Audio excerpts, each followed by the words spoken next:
Hello everyone, and welcome back to Spelljammer, here on Dork Tales. Hope you're all doing well today. I'm your Dungeon Master Kelly, he and him is my pronouns, and I'm excited to be here because today we are continuing our adventure into space! I'm pretty pleased about that. This is going to be an exciting episode as we kind of delve deeper into the plot of Spelljammer, light of Xaryxis, and take a look at what is in store for us. But before we do that, I think we should do a quick round of introductions so that you know who we are. Let's go in a big circle, starting to my left with Amy. Hi, I'm Amy. I use she, her, or they, them pronouns, and I am playing Plava, the plasmoid barbarian. They use any pronouns because they are an ooze, and gender doesn't matter. Fair. Any fun things you need to talk about, Amy? I don't think so, but I'm excited for game. Nice. This is good. Let's pass over to the hippest hippo, Christa.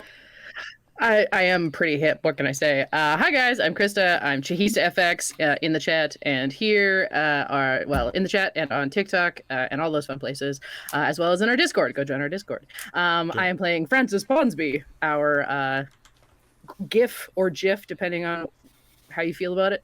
No. Cleric of Zeal. There is only GIF. Yes. I might do GIF just to be contrary then. Oh, fine. Just disgrace your Orthodox roots. Yes, that's right. Hey, you know what? I wasn't raised by any. That's true. I was raised by giants. They don't know what GIF are. They know what you are. Sorry, I just laughed at myself shrugging. It happens. All right. Let's pass down and say hello to Mike.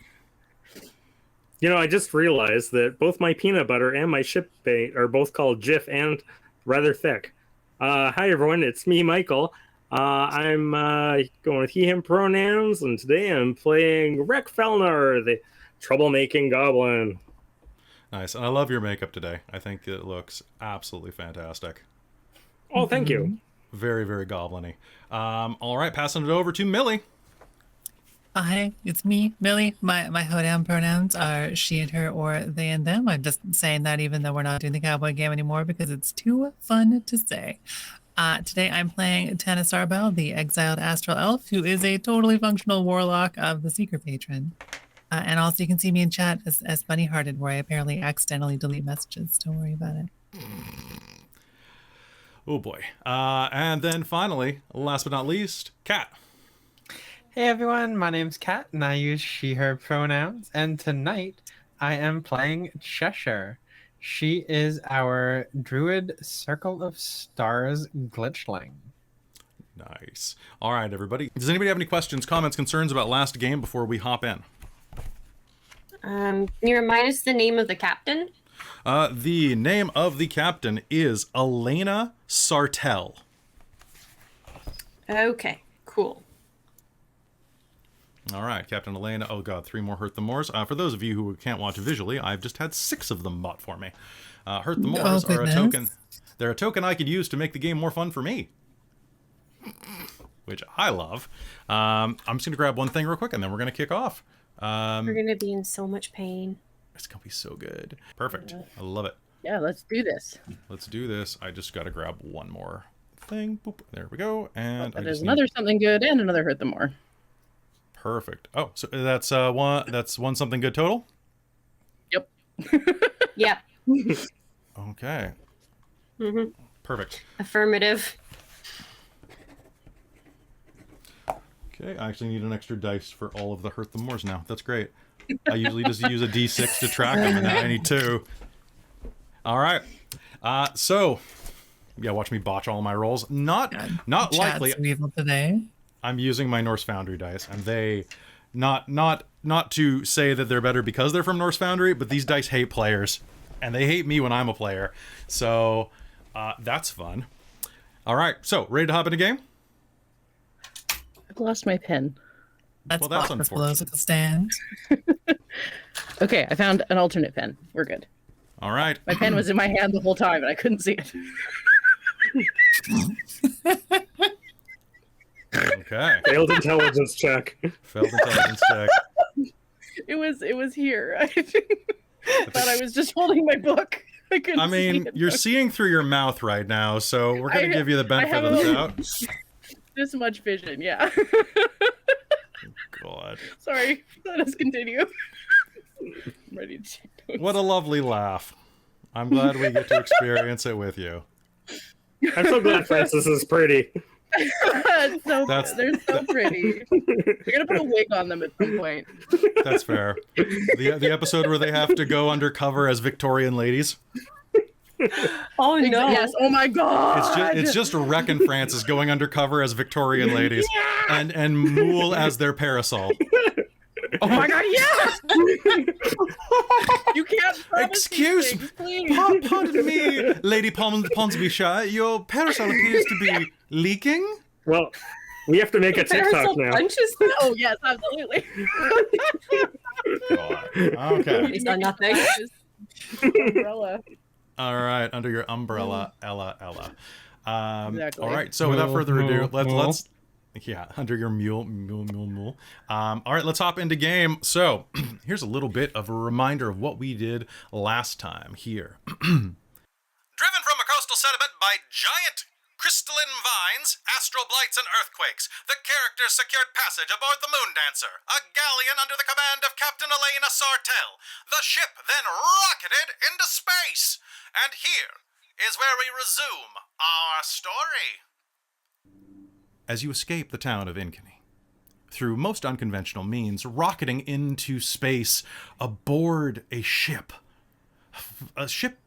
not unlike the ones in the waters below. You look beneath you and see the world of Elos. You see the Thessalian Sea splitting the twin continents of Telusia and Argeny. You see these spiraling vines of astral crystal glowing with an internal yellow light, stretching like choking vines up into the stratosphere. You see the planet wrapped in them, hundreds of them across the distance, like worms writhing out of an apple. You rise into space, leaving it all behind you, and as you do, there is a moment of terror as everything around you is suddenly dark. Well, darker than it should be. Like storm clouds on the sea, but glittering with blues and magentas, purples, and vibrant pinks beyond your normal experience, really. There's a dull hue all around you that suffuses the deck of the ship. And standing on the deck of the Moon Dancer, you can see scores of those vines erupting from the surface beneath you. And yet, here you are, sailing through a void. Colorful gases and blinking stars around you. A moment later, a school of spacefaring fish swim past the ship on its starboard side. "Welcome to Outspace," says Captain Sartell, sweeping her arms wide. "That was a close thing down there. Blast if I know what those vines are, how to get rid of them, but someone on the Rock of Bral might." Welcome to the where and to the what? Who? Wild space. The world beyond the worlds. The sea between worlds. It's a pleasure to meet you. At least, in this capacity. There was Mr. Mix Ponsby? Yes, Francis. And he'll hold out a giant hand to her. Please. I don't know if I caught yours, Captain. Captain Sartell. Haha, pleasant surprise. It's quite the escape we made. Is it not? I'm very excited to, not be on your world when it, had a stumble, apparently. But fear not. And around you, there's a throng of about 60 commoners who made it on board as well. The entire top deck is just body to body to body to body, with a small circle of you in the center, the only ones with real breathing room. Speaking of which, you can all breathe. Which maybe you wouldn't know that that's a big deal in space, but some of you might be a little confused by it. There appears to be a soft, shimmering bubble suffusing the ship. Well, it appears that most of my crew is, well, not here. So I'm always looking for additional hands to help me get from place to place. If you don't mind doing a bit of work, I would really appreciate it. But in the meanwhile, I do have some supplies for anybody to have a quick snack. Oranges, some juice, some wine, things like that. Any coin that you can donate for that would be appreciated, although not necessarily required. And we should be at the Rock of Bral before too long. A day, maybe? Does this operate like most other waterborne ships? In a way. I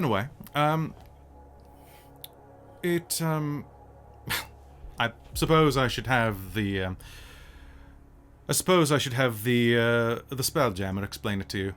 Flapjack! And you'll hear a noise kind of echo up from beneath the floorboards. Can you set a sail? Set our helm for the Rock of Bral and come on up. Understood.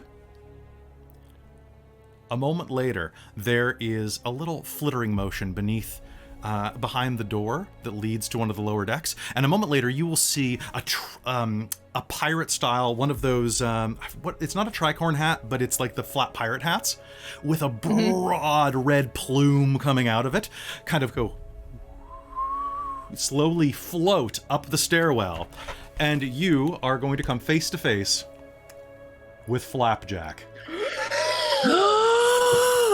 Yes! Flapjack is, to those of you who have never met a flump before, is a purplish jellyfish-like creature with a football-shaped head, two tentacle eye stalks that kind of like off of it, wearing a pirate hat, and he will float up onto deck and will reach up with one of his tiny, just barbed at the very tip tentacles, and will tip his hat to you. Pleasure to meet your acquaintance. Pleasure to make yours. Extremely, extremely delightful to meet you. Oh, I love your hats. thank you. I like your glasses. Why, thank you. Found them. Oh, isn't that bad for your eyesight? Well, probably. They work, though. Oh, excellent. Captain, I have us set on a course for the Rock of Bral. We should be reaching there before long. Excellent, Flapjack. Everyone, if you'd like to find a comfortable place, feel free to head under deck. Please, you can help yourself to any of the boxes marked with an X down in the cargo hold. It's simply food and storage down there. Yes. Don't worry. We'll have you somewhere safe soon. We can start a new life away from all that. Waves her hand. Is it fixable? I was getting rather fond of that place. Yeah, is it permanent? It's pretty in a way, though. Kind of like that. It was kind of home-like. Well, I've never seen anything like that before, but that doesn't mean that no one else has. The Rock of Bral is a port of call in the middle of wild space with some of the most interesting people in the entirety of the astral sea out there. If anybody's heard about it, they're likely going to be on the Rock of Bral. I know some people we can ask around about, and I'm happy to deposit you there to help you find your next bearings. Anything of Bral sounds like a place for me and Wrek. It's spelled without the W, That makes sense to me. but I'm certain there are some rough and tumble customers that you could come across. Ah.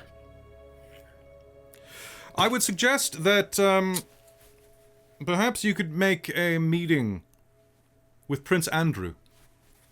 He is the ruler of the Rock of Bral and should be able to at least point you in the right direction if I can't. Besides that, make yourselves at home, yes. It should not be terribly long. Problem only being that your world of Elos was a bit further from the Rock of Bral than, say, Toriel, which... Honestly, I probably should have stopped there to get the... Well... Let's just say it was a failed mission. I was attempting to repair a piece of my ship, my small catapult, my manganese. Manganese? What the hell is it called? Mangonel, I believe. That's the one at the back. Oh yes, my mangonel. Thank you. It's different in every world. Some people call it a tiny bolt. Some people call it a catawampus. Tiny bolts. I like Tiny Bolt. I like tiny bolts too. Well, no one else from our world is probably alive except for the people here, so we can rename it, and no one can stop us. Wait, you think everyone's dead already? Well, That quickly? Some of the children nearby begin to cry uncontrollably when you say that. oh no. Sorry, I was hit by a building. I'm a little out of my senses. I'm going to sit down.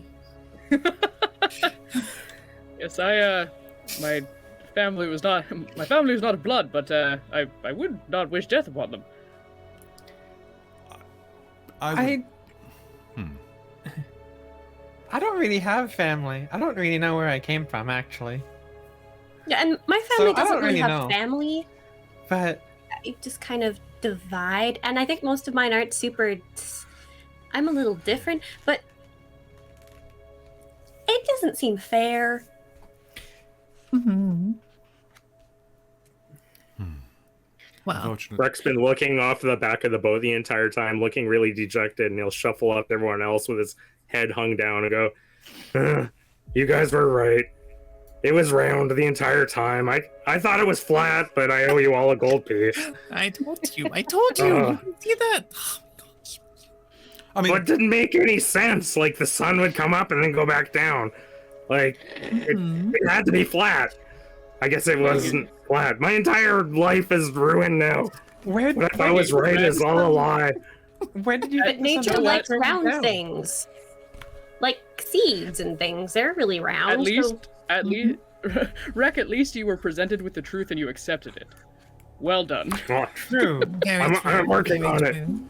What if it's a giant seed? well, Oh, I like that. the flump sails up to you and goes, "You'll be pleased to know that the Rock of Bral is flat." Oh, so I'm not wrong. Yes. Just about that one. I mean, it's built on an asteroid. Hmm. Yeah. Big, big Well, space how- rock, how- right? Yes. Exactly. It's a little different here than home, but it's somewhat refreshing, as much as I will miss. What was that planet, Elos? Sorry. Children. I mean, I did quite like it. I spent a lot of It's time really there. nice. It's a good place, as far as I could tell. I was staying indoors so that I wouldn't be poached. Oh, That's fair. I was Poached. particularly Why would you be hoping to find poached? other of my type, but Oh, you're looking for gift? a gift? It's a gift. I get. Some people call them gifs, but like people like you. There are other people like me. Well, yes, quite a few. I I- know one on the Rock of Bral. They're quite quite say something nice. Commander Crux is quite a adventurous sort. Oh, well, yes, I would be doubly pleased to meet him then. A bit of a scallywag. Oh, triply pleased. In that case, do you know what I am? I've never met anyone like me before. And I don't know what I am. Group of outliers we are. You appear to be some type of construct. Yeah, I guess, but I've never met anyone like me before. Captain? Glitchling. You'll hear from the rigging. Oh. The best I can tell. She's gonna look at herself. Captain Oh. Sartell will dangle down from one of the rigs overhead, kind of like by her knees, and go, sorry, love, best I can tell, you're a glitchling. From the, I've seen ones like you, the wings give it away, really. From the plane of order. Kind of like like a sexy Modron. You're from a plane of... Oh, my goodness. Anyone know what any What? of that means? I mean, I don't. I woke up one day in a trash of. pile, so Aw, I wake up in those all the time. that's as much as I know. That's kind of where I guess it's kind of where I was born. I don't know. I just woke up. There was a big pile of garbage, and that was kind of it. Well, that makes sense. She's gonna untuck her legs and drop about 15 feet to the deck and flip to her feet. All right, we seem to be good up there. You are yeah, from a plane of order. It's like a plane of chaos, but the opposite. The I very just want to visit. bureaucracy. Good to know. Well, it should only be a little bit of time before we actually make it. Before we make it toward the Rock of Bral. So feel free to rest. Honestly, I said a day, but at the pace we're going, I mean, once Flapjack sets a course, we go about give or take 1,000,000 miles an hour. So it should be pretty quick. Oh, how many that's okay. how many Well, I would leaves offer is to there? help, but I think I'm going to wash all of the building off of me. Even more I would than also like to Yoshi wash did. up. I think. Is there somewhere I can do that? I mean, if you have prestidigitation, you could probably do it up here, but beyond that, you could go down to one of the lower decks, and let me just double check if there's a place to wash off in the ship. Let's see what we got. What do we have? It is a... I'm going to swap this over so people can see that. Mm-hmm. I know we have like quarters and stuff. So, Space Galleon.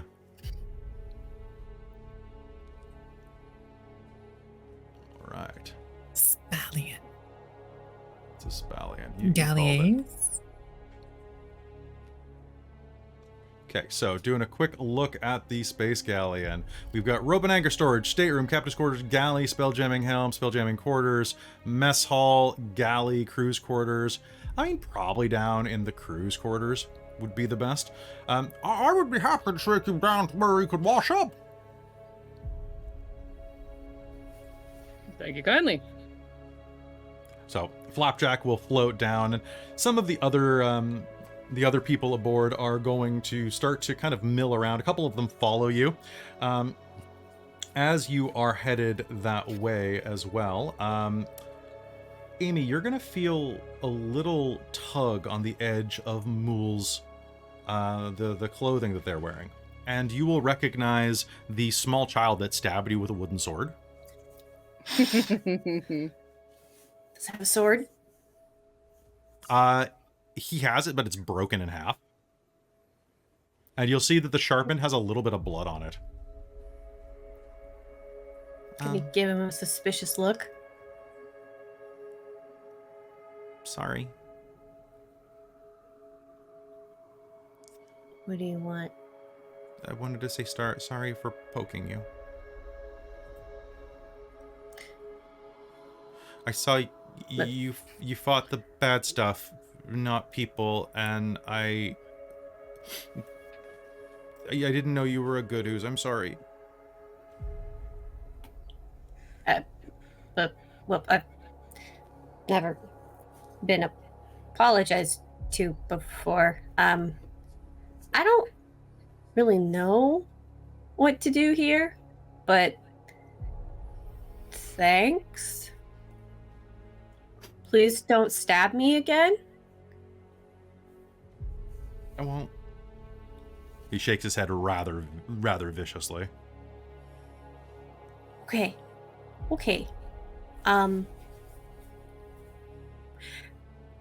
Can I help you? No, I just wanted to say sorry. Unless you can bring people back to life. Can you bring people back to life? Put a hand out.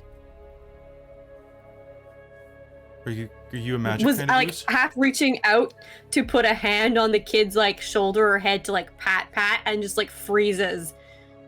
Oh, no, I don't do that. Oh. Who died? My mom, my sister, and everybody else. Oh, that. Except for Uncle Ray, but he's not my real uncle. He's just what my mom calls Uncle That Ray. It's sucks. more.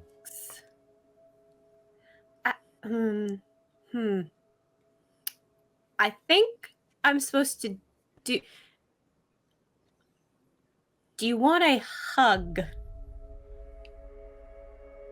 Make me a persuasion roll.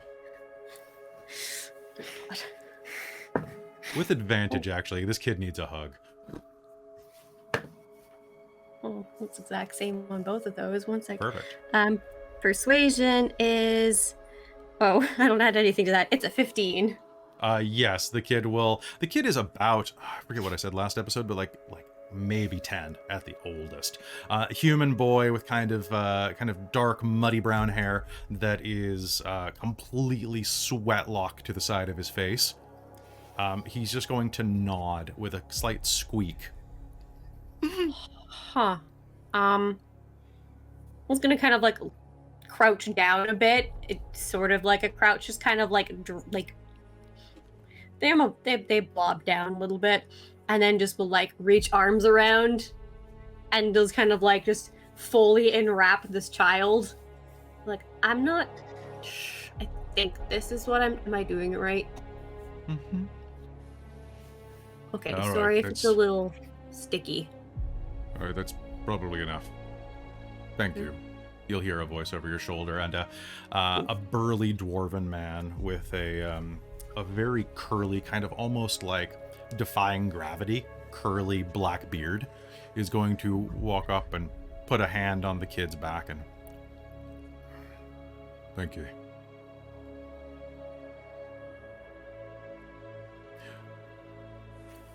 Hi. All right, come on, Ty.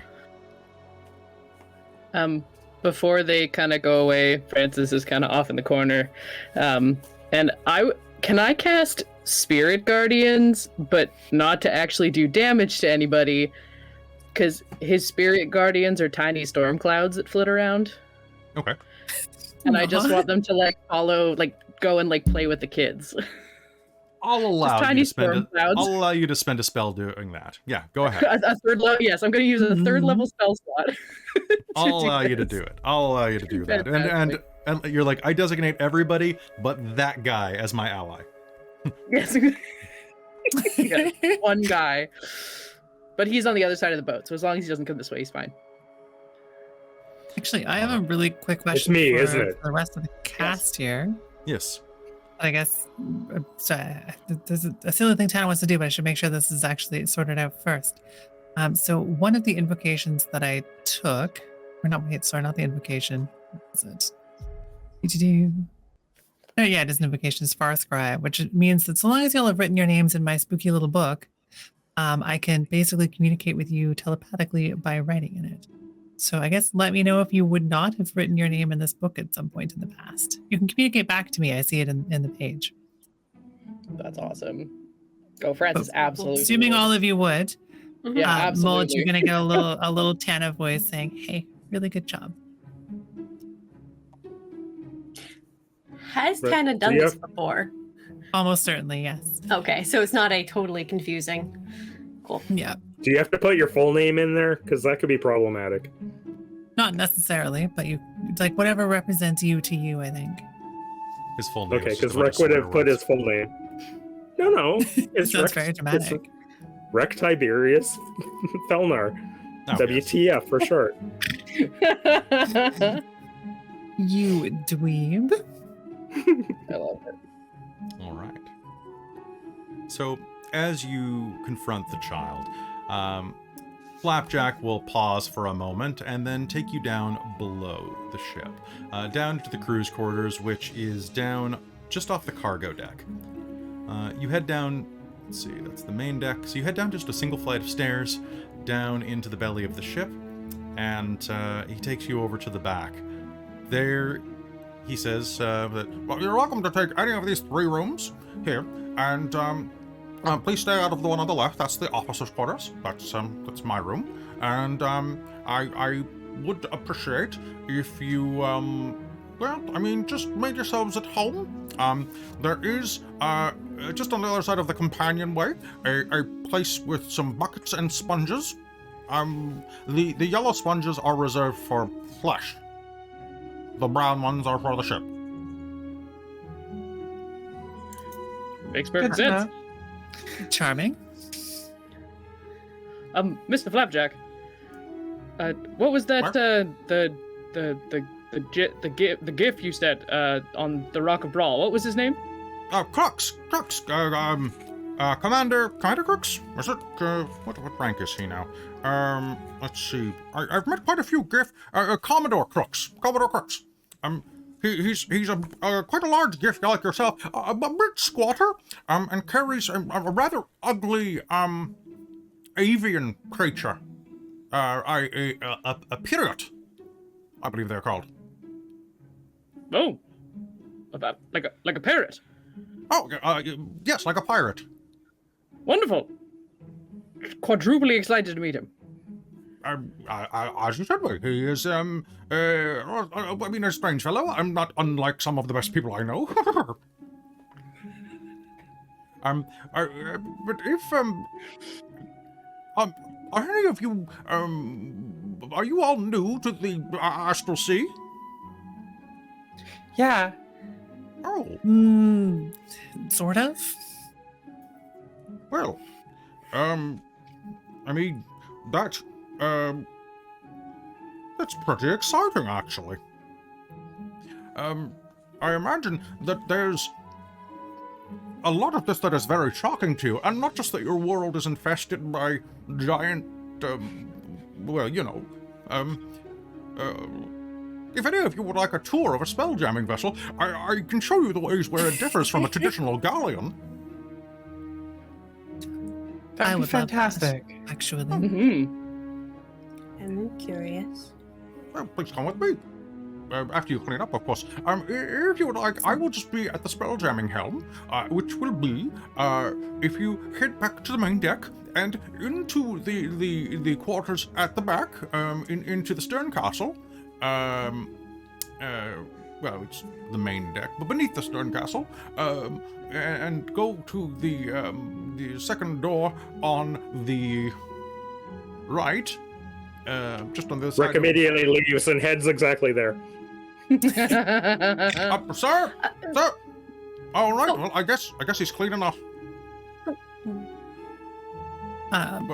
Yes. I have a question. Sorry. Yes, sir. Of course. So do you have like a big bin or a big bucket? I don't Oh, yes, really we have a sleep multitude of buckets. in beds. It gets awkward. Oh, yes, of course. As a plasmoid, I would think nothing less. A clean bucket. Let As a me what now? see. You. Oh, as in me. Okay. He floats her. Whoop, whoop, whoop, whoop, whoop, whoop, to the back of the ship and starts going like clattering around and things like a Muppet, basically, like throwing rags and stuff into the sky. And he will pick up a bucket that is kind of like coated on one side with algae and a little bit of pitch inside of it. It's not the cleanest, but it's all yours if you'd like it. How big is it? Because Mul's like looking at it like... It's about the size of, I'd say, it's like a 10-gallon bucket. Like this is like a, it's would it large fit enough. like a oozified Mulj? It would be a little tight, but yes. Think of it, it's large enough to bathe a medium-sized dog in. Mm. Okay, it'll be a bit snug, but okay. Sure. It's more of a wash basin than anything, really, but... Oh, well, it'll do. Can I... Oh, I guess I'll take it. Well, as you should. As you should. Thank you. I like your little tentacle thingies. Oh, thank you so much. I like your tentacle thingies. He waves at you with one of his. Cynical waves. All right. And I'll leave you to clean up. And I'll see you upstairs at the Spelljamming helm to give you a demonstration. Francis will kind of like whack, whack, puff of dust everywhere, and be like, "Well, that's probably about right. Wrek, wait up!" Wrek, you head upstairs first, and as you clear the door back into the main deck, the captain is just appraising people, saying, "All right, head beneath deck, good rest. Shouldn't be too long. Don't worry, you'll all be taken care of. There's plenty of work, there's plenty of... You'll be fine at the Rock of Bral. You! Mr. Felnar, was it not? Tiberius Felnar? You know how on Christmas morning kids come like flailing down the stairs and they're like, "Oh my God, it's Christmas!" That's what he's like hearing about, like something that commands the ship. He's like, "Oh my God, I gotta find this thing!" And, yeah, yes, that's my name. Don't wear it out. What? What do you need? The pirate, right? I've seen your wanted poster. Some people have called me that. Mm-hmm. Do you want one of my my posters? I have a couple of them here. I'd like to have, why don't we have a drink when we reach the Rock of Bral and talk about some of your exploits? I'd love to share some stories. A drink? That doesn't sound like enough. We're definitely going to have this meeting then. Tell you what, I'll pay for the first drink and then we'll see where it goes from there. Deal. Sorry about that. I'm just coming up to... yes, Wrek, the Spelljamming helm. Is this the way? Hello, Mr. Ponsoby. Mr. So, Wrek, what'd you find out? Come with me, and he will take you back into the area beneath the stern castle where the Spelljamming helm is. Meanwhile, downstairs, are the rest of you doing anything besides cleaning up? Talking about anything? I think Tana's going to spend an especially long time cleaning herself. She's almost dead still. She's basically 0 hit points. She's got like 3 total, I think. She did get hit by a building. And also she's a prissy little princess. She intends to like fully sponge herself down and clean herself using telekinesis and like maybe break into a song about the stars about it, the usual. Nice, the usual, yeah. And Cheshire's right there as well. She is also fairly particular. So she's going to make sure that she's as clean as possible. That sounds fantastic. I feel like Mulj is hanging out while they're getting clean and making things kind of uncomfortable just by existing and not understanding why. Fair. And possibly Sure, joining into sounds good. duets with Tana start singing. Or at least we'll try. Oh, absolutely. Absolutely. So as you're Doing the whole this, belter about like, finally, the stars are in my reach, et cetera, et cetera. Total nonsense. Mulj just kind of warbles along even if they don't know the words. Yeah, it sounds good. Neither does Tana. She's inventing it. It's not great. Beautiful. As you're doing that, everyone here can take a short rest. So you can spend hit dice to try to regenerate hit points. You can regenerate any short use spells or abilities. So your key points, Wrek, if you take a minute to just kind of catch your breath and meditate. I'm not terribly strict on the you need to meditate for an hour, the entire hour for that, so long as you get a minute to kind of catch your breath. He's probably focusing. It's like, I'm gonna be able to control this entire ship. I just need to get there, and then yeah, okay, focus. Oh, yeah, that's what I'm gonna do. Oh God. So everybody who wants to, go ahead and you can roll your hit dice during this time. So remember, it is your hit dice. You have up to 5 that you can roll. You add your Constitution modifier to each one of these die.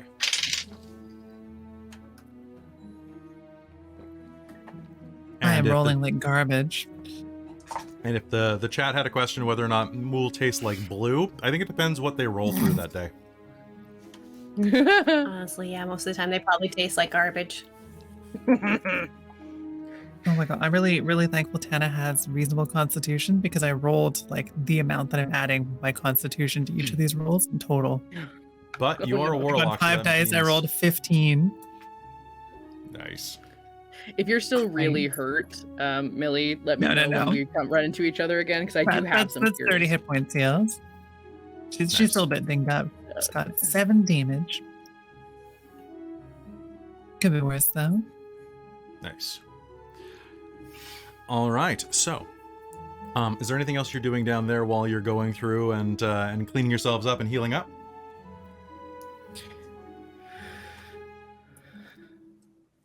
I mean, actually, maybe Probably asking these two how they feel to know that there's more like them out there if they didn't know that before.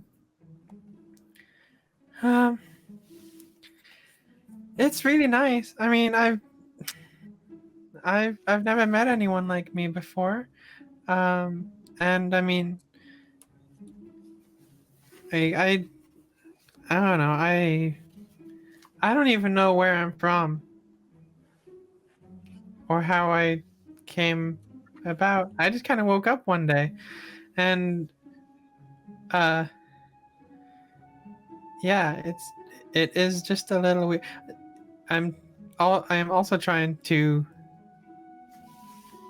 as always, adapt more to regular, I guess, human culture. Hmm. So we will see. But DM question. Yes. Would knowledge about the plane of order be arcana? Yes, I would say it would be. It could also be Can I religion, though. see- Okay, I think in this case it'd be arcana with Tana's approach. But Tana would like to, communicate what she knows about the plane of order. Totally. Can I Totally. roll Make a for roll. this, or is it Yeah, just you- chatting? Okay. Totally make a roll to see how much you know. Holy freaking Also, banana. I rolled a nat 20, so I have a 26. you can tell them basically everything you know about it. I also wanted to drop in a rules thing real quick. Technically, Flapjack is communicating telepathically with you because Brilliant. Flumps That's can't extremely speak. exciting. So I realized that I hadn't stated that before because I get so happy to play Flumps. Flumps. they're so amazing. Oh, they're my favorite. Yeah, my favorite, they're probably like one of the coolest things in D&D. I love them. He still sounds like this when he talks in your head. It's the Flump accent. It doesn't sound like Obi-Wan Kenobi, which would be, why hello there. Suddenly in your head, coming out of a flump. Yeah. I could imagine that, though. It wouldn't be bad. All right. So, go ahead. Oh, for everything that shows with the astral plane, Yeah. I guess I don't know that much about the plane of order. I Alright. know it's a space dedicated to order and civilization. It's full of adorable tiny machines, just like you. Give you a little pat on the head. And it's a place that Tana has always wanted to visit, but has never had the opportunity to do so because she was too busy being somewhere else. Nice. Let me just double check and see if there's anything else that you should toss in there. Beastlands, the Gehenna, the Abyss. Nope, wrong places. The Nine Hells. Nope, a little further. Okay, assuming this is Mechanus, right? Or is it? Yeah, this is Mechanus, yeah. So, a realm of clockwork gears, all interlocked and turning according to their measure. These cogs seem to be engaged in a calculation so vast that no deity can fathom its purpose. Mechanus embodies absolute order, and its influence can be felt on those who spend time there. Modrons are the primary inhabitants, and their plane is home to the creator of the Modrons, a godlike being called Primus. Yeah. So that's all that's really known. And then maybe I'm like, maybe you're a complicated Modron. Well, I do not really know what a Modron is, but They're adorable. I'll find you pictures in my books eventually. I don't have any books. Oh, I will okay. draw you pictures from terrible memory. Well, that would be Later. fantastic. Picture a little happy cube. I remember the Feywilds, and I remember Elos. But that is it. I woke up in the Feywilds, and then I ended up on Elos. I cannot remember quite how, but that is where I woke up. I do not know anything before that. Well, I am delighted that you ended up in the same location that I did. Me too. It is very nice. I have good friends. Was, I'm not sure yet. Those things spoke Elvish, by the way. What was that, Millie? Those things spoke Elvish. Ooh. They Perhaps they were from the Feywilds. spoke. Mm-hmm. Perhaps. I tried to insult them. I don't think it was very effective, and then I was hit with the building. You did I remember get that hit by part. buildings. Yeah. Scrub. All right. Meanwhile, as we swap through the floor upstairs, Flapjack takes you to Francis and Wrek into a small room. Here, you can see that the room is not particularly ornate in any way. It's the same wood as the rest of the ship. However, in the center, you will see that there is a floating, ornate silver chair with a purple seat cushion and no legs. Glowing blue crystals underneath project a magic circle onto the floor, which seem to be stabilizing the chair, kind of like it's on like a track. And Flapjack will float over into the seat. This is a spell jamming helm. It is what allows the control of the ship as well as a course to be plotted and it to have the many of the faculties that such a ship has. Francis will lean down to Wrek and be like, I'm terribly disappointed. I was actually expecting jam, and I'm terribly hungry, but this is quite cool as well. Oh, would you like some spell jam? We have some of that as well. Oh, is spell the flavor or the type of jam? It's made by magic. We gather it. Does it come on toast? No, but you can introduce it to toast. Yeah, wonderful. I'm partial to Marmite myself, but I suppose I'll accept jam. We have marmalade. It's... very different from Marmite, but marmalade is good as well. We once had a small bear working on the crew who would not stop talking about marmalade and how nutritious it was. I didn't find it quite so nutritious myself, but it was, pick me up. It's quite delightful. It does bring a smile. Yes. Do you know any Peruvian bears? Not personally. Lovely folk. I'm still trying to wrap my head around the fact that Elos isn't round, or is round. And now there's like magic jam? My mind can't handle this. Are the of you spellcasters? Not of a sort. I was raised by giants, so I picked up a little. Yes. Is that a holy symbol that you're wearing? Yes, that was actually going to be my question. Yes. I am a worshiper of you might have to correct Christa's pronunciation. Dempsey? Yeah, Dempsey's. Like Patrick Dempsey's. Like Dempsey's, right. I thought Yeah, it's so. like, I hey, just look, wanted to Dempsey's double-check. over there. Yeah. Hey, yo. By the Check way, to out learn more about Dempsey. Dempsey's, check out Shards of Nirn, Season 4, because he is the best character ever.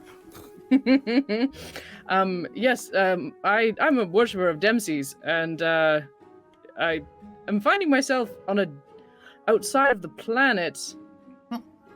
I'm not sure if this is a different plane and what that means for worshipping and what it means for getting my magic. I did cast earlier and it seemed to work, but I'm not sure if it's going to matter if I get further away.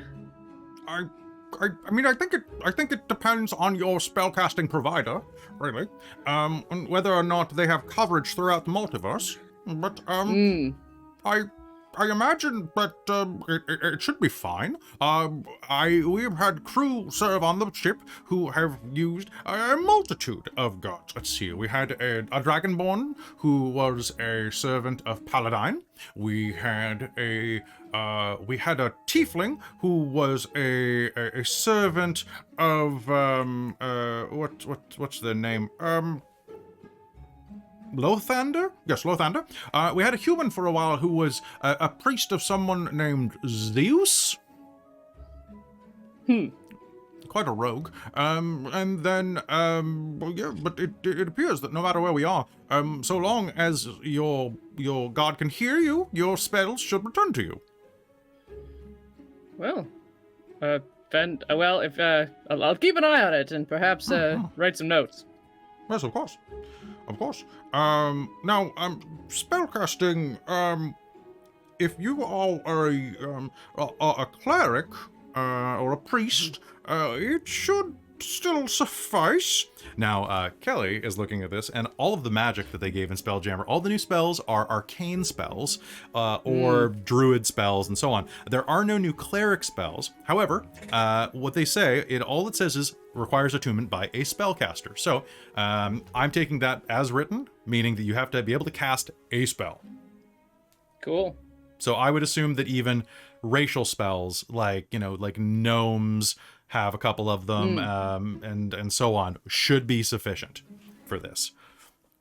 If either of you are spellcasters, if you'd like, I probably shouldn't let you take it for a spin necessarily. Wrek's already in the chair bouncing in it. It's not working. So he was already floating in the chair. So you kind of are wearing the flumph as a hat now. Yes. Yeah. Sir, I do protest. It's in my hair. I am not an it. I am. That's it. Wait, All so right. you're saying that thing is a beard? I thought those were arms. I need you to make me a dex save with disadvantage. Francis is nearly on the floor dying laughing. Well, I rolled a 20 and a 1, so that's the a one. fumble. Okay, so you're going to be bouncing up, and he's going to go, woo, and is going to hit you with his stench spray. I'm spending the drama bomb to have that happen. It's in my mouth. You are coated in a foul-smelling liquid akin to a skunk.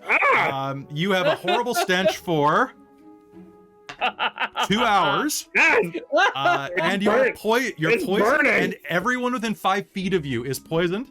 The stench can be removed by using a short rest to bathe in water, alcohol, or vinegar. Am I far What the heck? You're gonna Leaking all over me. Oh, sorry, you surprised me. So Francis, you're gonna be like just outside of the range. That doesn't mean that just means you're not gonna be like, but you're still gonna be like, whoa. Yeah, he starts laughing and then they start laughing and then almost gag and then take a couple steps back to the edge of the door and start like fanning the door. I'm terribly sorry. You surprised me. I smell like old cheese now. You always do, Wrek. But Yeah, but not in a good way. I'm sorry. I'm sorry. I'm gonna go find a bucket of water or something. It's probably for the best. It's in my hair. Oh, this is the worst. He'll go trudging off out of the room. As Francis, as he leaves, you'll hear the cries of dismay of like many people aboard this packed ship. As you hear, oh, heavens! What in tarnation? That's a stinky boy. That child is ill.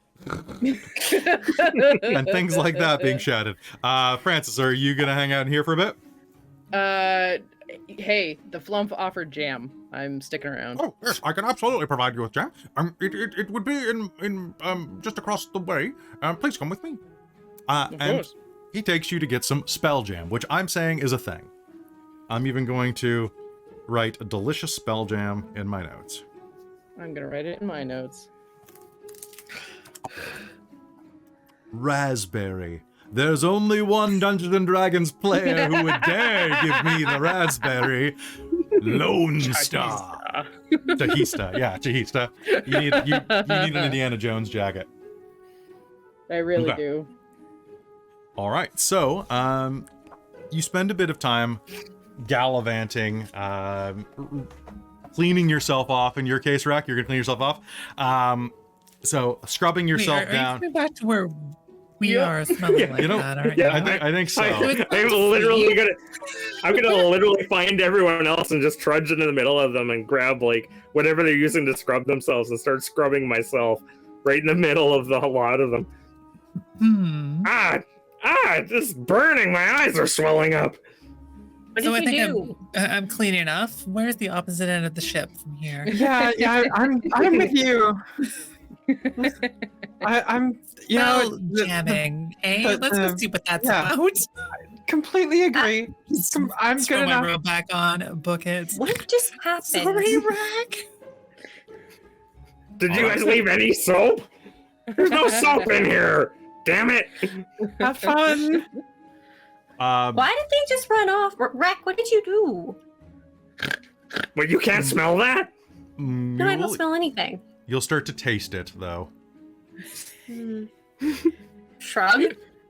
Hey, they're used to garbage.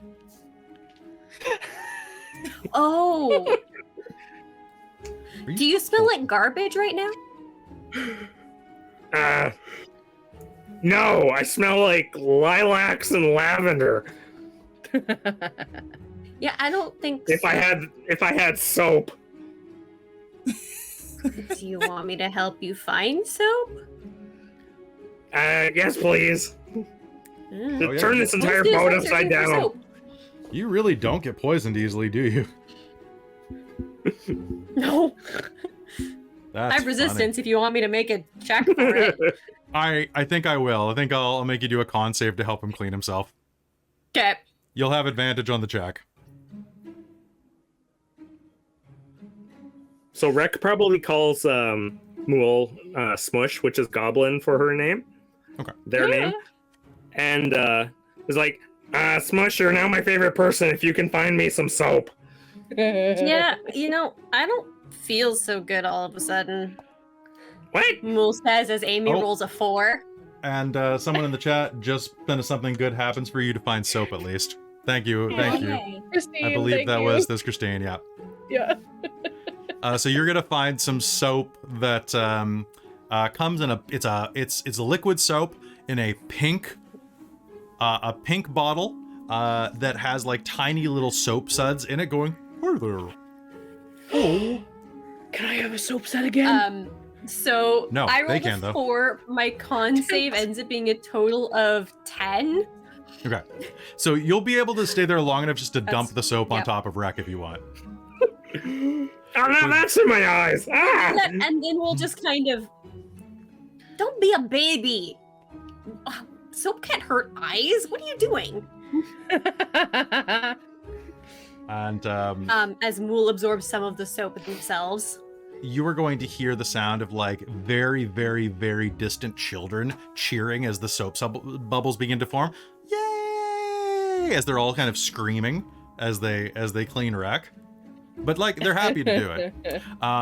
As that is happening though, Mulj, you're not going to be able to like hold it in. You're gonna get sick.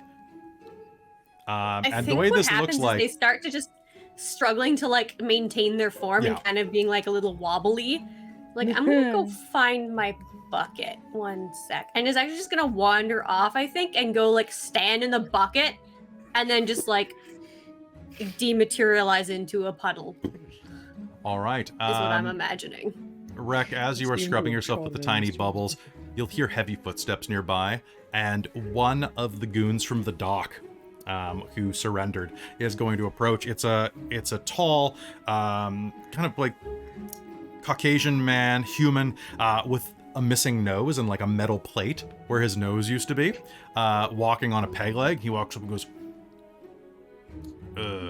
y'all got any more of that? They say I smell terrible. Here, grab this scrub brush. We can take turns getting each other's back. Well, that sounds not right nice. What's your name, my friend? You call me Wrek. Oh, that's funny. He starts to scrub you. My name's Smash. You're now my favorite person. Thanks. I could use a friend. I also got beat. A little lower. All right. Lower. Yep. Oh, a little higher. Oh. And I think we're going to transition out of that scene right at the romance. And as you transition out, Fade to black. we fade to black on that. A few moments later, you manage to head back up to meet up at the top of the top deck. Taking a quick look around, you can see that Captain Sartell is standing up on the forecastle, looking through a telescope in the distance, which she smacks down, collapsing it again as you approach. Oh, bugger the blast. Well, looks like excitement follows in our wake, friends. The ship slows as another vessel comes into view, approaching the moon dancer from astern. The pursuing vessel looks like a giant moth, with wings made of iridescent crystal, similar in color and luster to the crystalline vines that ravaged your world. You can just make out figures on the other vessel's deck, scrambling to arm the ship's mangonel, also known as a tiny bolt. Astral elves, cues Captain Sartell, and they don't look friendly. Get the rest of the civilians below and brace yourselves for a fight. Okay. Francis walks up with a giant piece of toast. Can I see? Tana's gonna run up, basically start grabbing at her. Mm-hmm. You totally can. Go on, take the telescope and look at them. And as you look through, you are going to lock eyes, indeed, with a star moth. An immense, basically the equivalent of like, kind of like a bird of prey from Star Trek. Mm-hmm. It's like an astral elven bird of prey, and that is rapidly approaching. Both you and Captain Sartell immediately know that there is no way the galleon can outrun that. And soon enough, they'll be nearby. Aboard, you can see... Oops, sorry. Poking your ears. I wonder if they want to talk. From this vantage point, you are not terribly far away. And you can see that there are at least 3 astral elf warriors with full helmed masks. And at least half a dozen out of the shipmates arming bits of the equipment.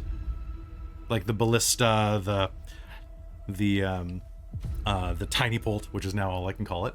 And they are approaching rapidly. I'm guessing these aren't friends of yours. She turns to look at you. They kicked me out. Well, not these ones specifically, but in general, yeah. Well, battle stations.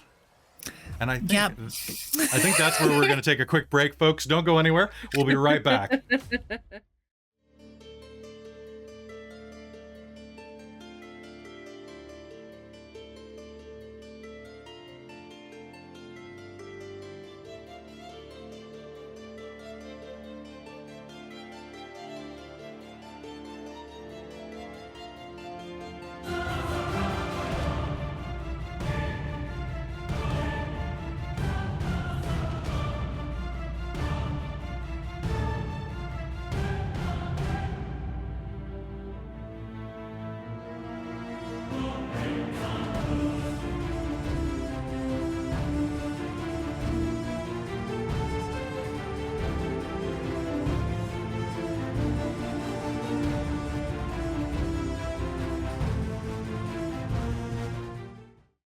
folks, welcome back. This is the part of the program where we will talk to the chat. Hope you're all having a good time this episode. So how are y'all doing? How's everybody? How are the players? Players, y'all doing well? Good. Yeah. Yeah, very Yeah. good. Good. Yeah. Very warm. Much better since I mysteriously changed colors. Don't worry about it. I like it. The star elves show up and you're just like, gonna change colors real Hey, quick. there goes the robe. No longer look. I'm definitely a human. Hide the ears. I thought you were gonna be like Obviously, definitely secretly wearing- behind the scenes is because one of my lights burned out and I replaced it partway through the start of the game, and now it's really warm. This fair. design is very human. folks. I am so excited. It is cold today. Like I wish I was wearing my streaming slippers. I have slippers for when I stream because it gets really cold in this room. It is cold. I decided that today was the perfect day to wear a skirt, and it is cold. It is cold, and you are streaming. So Kat is streaming from Christine's space today because of internet glitches at her house. So like Kat's just on the other side of the wall from me. It's kind of nice, but it's kind of nice also because it's like really cool here. I'm sorry, I'm just so excited because you know what that means? We can start planning costumes for games that have more than like a t-shirt. During the summer, it was like... I am Yeah. so glad that this is happening not in the summer, because all of this, Yeah. It would be it's a lot of breathing into myself. unreasonable. Yeah. It's too much. Mm. It's way too much. And then, I Yeah, can in the start wearing summer. my vest again for mage. yeah. Hell yeah. Speaking of which, Mage the Ascension is running next Saturday. Mage the Ascension has been on quite a large hiatus because basically we just had a bunch of summer events. Jen in particular is quite busy in like Society for Creative Anachronism stuff. She's like a big mover and shaker in the local society here. So she's been like away constantly and will be for a lot of September, but we have her back on the 10th. Then we're taking another couple weeks off and we'll be back I think on the first weekend of October. We're back to almost normal. Like I'm gone for a weekend to go see NADPOD in Vancouver, but besides that it's gonna be good. That'd be the So 1st of October, I think. Yeah, it's whenever, because you're going away for a little bit, but it's when you're back. Yeah. Because I'm back on like the 28th. Of September. Right? Yeah. Yeah, because you took Yeah, time September. off in September because it didn't conflict with anything. I'm also in the process of for folks who like games. I'm in the process of seeing who else is going to join the cast of Dragonlance when that comes in December, as well as we are in the process of recording some of our Patreon exclusive games right now, and I'm very excited to get that game underway. We've got a guest star from outside the channel coming. We've got a really, I don't want to tell you what game it is, but it's gonna be, I just bought some clothing to run it, and it's so bad. It's so bad, and it looks really good. It looks really good, Krista. It should not look good. It should not look good. You know what? Did you send a picture of it? I didn't send a picture of me with it on, but I sent a picture of it like folded on a chair. Okay, yes, good. I remember that So now. I'm going to share this to Spelljammer no. just so you can see what I'm going to wear for this game. But did anybody else have anything fun? Mike, you and Trizelta are in a game on Friday on Bricarius's channel. That it got postponed last week because of some tech things and life things. So it is running this Friday, right?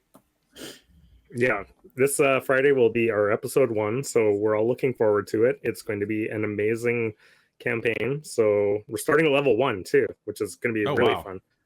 And this is one that's like Wrek is being like sponsored by the people who wrote the book, so he's got like the inside like what's the word? Inside angle? Well, that's cool. Inside scoop. Yeah. Inside scoop. It's not completely locked down yet, but he's hoping to hear back Monday or Tuesday whether he's gone through on that. Nice. That would be awesome, right? I want to do more like sponsored streams as well. I think that would be a lot of fun. All right, I've sent it to Spelljammer Facebook, so you all have that. Looking at some other fantastic stuff. Hold on, I gotta see. That's the shirt I'm wearing. Yeah, it's hideous, and I love it. I'm so excited. I love it I so love much. it. What the heck? Yeah. Uh-huh. Oh my god. And it actually, the frustrating Oh my part, god. I have learned something about myself this year. The dumber the clothing I pick, the better it looks. I bought a pair of acid wash jeans the other day, I guess like 2 months you ago. did. I grabbed them on the rack because they're like that like 1980s, 1990s, so pale it's Yes. almost white jeans. And I'm like, okay, I just got to put these on and take a picture because they're stupid. And then I put them Yeah. on and was like, these are the nicest looking jeans I have worn in years. What the hell? Yes. Give in to the absurd and you will have the greatest of confidence. That's what I've learned. This is why I wear like overall dresses with donuts on them. Also, this is really and disturbing giant me. space hippo costumes that you made. And ridiculous hippo costumes. I put this on Do you have without secret snacks in there? I wish. There's no spiders this time, which is good. Okay, this is And the spider, An improvement. spider snacks. It is definitely an improvement. And I did figure out yeah. it's easier to feed a drink up through my shirt to get a straw rather than through the mouth. So improvements, You live and You learn. don't hear that every day. right? Speaking of shirts, I received my my extra life Wow. shirt. Nice. It's got mine very the other tiny. If you're buying women's Yeah. sizes, beware. They're very, very This small. okay. This Yeah. and like, I'm I always pretty get the big. men's meat. This is a triple XL in women's, For- Oh wow. and it barely fits me. That's like you're ordering on Wish. Yes, it because like I knew I needed to order big because I was like I want to get the women's cut because I'm not a big fan of the unisex sleeves. I like the cap Yeah. sleeve, Mm. but I was like, oh, a 3XL that'll be fine, and it's like so tight in my armpits and like Like it barely looks, fits it looks across good the on your bust. torso. Like Yes, yeah, it's fine Um, everywhere else. It's just the shoulders are so tight and so tight in. Can you reinforce the stitching down the arm and do like the cut to the armpit type of thing? So it's got like the flap arm sleeves. That's true. Honestly, I might just cut them off and just make it a tank top. I mean, you wear a lot Yeah, I of was tank gonna tops. say. I do, yeah. Yeah. It's Just make kinda my it shit. cool. Get ripped tank top sides for it. Get an extra life denim. Yeah. And wear Kelly's pants. There we go. What? Perfect. Kelly Yeah, got to it's wear your very- pants. Good Oh, aesthetic. Yeah, totally. I also got. Chris is always trying to get into my pants one way or another. Yeah, Ew. exactly. Wear the mask. I got the Oh, yeah, I puzzle also have that a puzzle. for Extra Life. We were I'm very quick excited. about My it. mom doesn't like What? puzzles, so we're gonna do Nice. puzzles together. I didn't sign up for mine because I'm not much of a puzzle guy, but That's fair. yeah. What else was I gonna say to all of you? We love you very much. Oh, I was gonna complain. Can I complain about something real quick? I got Yeah, Sure. No, So- how could you? I had a negative comment on our session 0 for this game, and I didn't. We hadn't even done anything yet. No, I know they didn't use correct grammar, so I think they were complaining. I thought what they were trying to say, because sometimes on YouTube it's really hard to understand what is being said. So I thought at first they were complaining that we had too many ads, and I'm like, I make sure that we only have an ad like we have a skippable ad like once every 20 to 30 minutes, like. Mhm. And it's like a 4-second interruption that you click through, like it's not a big deal. And I was like, I don't know what you mean. And they responded, they were complaining that they're like, the gamer, you have to list your star signs. Someone was complaining about my dumbass star sign joke. I think they thought it was in Oh, the we're being module. serious? I'm Oh my like- god. I'm like, I'm just Wait, taking. what? Yeah, it's a new This is comment on session there. Where it's 0. like, hold on, it's like any game where you hold on, I'll read it. It's ridiculous. Should I get another one? Or maybe they thought we were being serious about the star sign stuff. Maybe, yeah. When in Yeah, I reality, don't it know. was just a hilarious little fun thing. It's like when people What get mad part at us of for the- taking out pronouns. I What part actually of the blue hair, the red hair, the hippo do they Yeah, think is serious? actually speaking of the pronouns thing, I did have somebody on an episode of one of our World of Darkness games reply this morning, or drop a comment saying that they noped out as soon as they heard pronouns. Yep. And Nice. I That's convenient responded of them. right off the bat because their name had the word druid in it, and I was like, seems pretty close-minded for a druid, but okay. Like, like I generally don't respond to Yeah. negative comments because it doesn't do any good. But I just looking for that other comment, and while we've been running game, that person has responded and has said, "No, it is you who are closed-minded." What?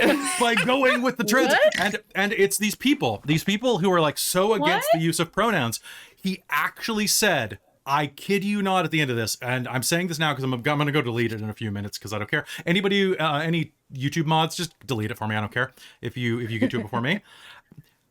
Wolves do not care about the opinions of sheep. He actually ended it with that.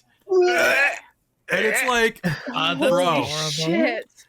bro. Wow, go back to Bro. 1998, you piece of trash. But it's also, What the it fuck? just They makes me feel. comment this on a werewolf game or something? No, it was Ghost Hunters. It was on Ghost Hunters. Go take a look. Still. Oh my god. But it's ridiculous, right? Because it's like, bruh, who No. do you sweetheart. think you are? It's like, there's a meme I saw of that a while ago that was like, guys who say stuff like that, this is the wolf they mean, and it's that stuffed wolf where they stuffed it like this. Yes. And it's like cross-eyed, like, I am the wolf amidst the sheep. And it's like, bro, like, You are not the main character. you're not the main No. character. And also, are you really calling like me? I feel so weird about it because I'm like, half of my cast could probably bench press you. Yeah, exactly. like, yeah, you're a big wolf. Woo, good for you. What the hell, man? Ow. Yeah, exactly. Laughs and bench pressing 400 pounds. Yeah, Right? exactly. God, I was like, it's just ridiculous. I'm just gonna, you know what? I'm gonna humble brag. This. Like, bro, my calf press is 600 pounds. Like, Yeah, exactly. or it was pre-COVID, but now it's probably 5. But like, it's like, bro, Yeah. like, Let's. you are a wolf. You know what we should do? We should like talk about all the great comments we do get. You know, we really Because should. we get some fantastic God. comments. We do we get got a some lot of- really, really Yeah, good those ones are more fun. They really are, and I actually love pay them. attention to that. So YouTube comments. Let's talk about a couple of YouTube comments on Spelljammer that you all have left. If I can pull, I'll pull it up from my computer because my phone is being slow. Yeah, there were definitely some very cute ones that I saw. I'm not a fan of putting the spotlight on the negative stuff. Like, let's give the people who are like invested and love this thing, That's true. the moment up on the stage, Oh, give them man. the mic. Regular shout out to, I've forgotten all of their names because they have a different name on every platform. But our lovely friend who gives me timestamps to edit things and to pull hilarious moments. They are my hero. It's very, very good. All right. So, thank you, whoever deleted those comments already. You're great. Good. Okay. Random Equinox writes, is Wild Space big enough to handle a crew of this chaotic disaster magnets this crew sure of chaotic aren't. disaster magnets? Guess there's only one way to find out. To boldly go where no pun has gone before, from Rio on my trailer announcement. Also, Kristen's Epic Adventures, which is a lovely little channel you guys should check out. Said, can't wait, looks amazing. Your Wild Beyond the Witchlight stream helped me run the adventure over Discord for a group of 4, and my Spelljammer books just came in. Keep the amazing content coming. Trazelta posted, let's go! Robin posted, so excited. True story, I perked up when Mike... Okay, David Hollabeek? You ain't no Hollabeek girl. Said, true story, I perked up when Michael said he was a Leo because so am I. When he continued to say that it is birthday and age, he's 12 days older than me. Not 12 days of the year, but I was born less than 2 weeks after him. And you are now my favorite person. Happy belated, from Michael. That's amazing. Aw. Yeah, everyone's my favorite person. And then, like, just, you guys are great. Like, y'all are wonderful.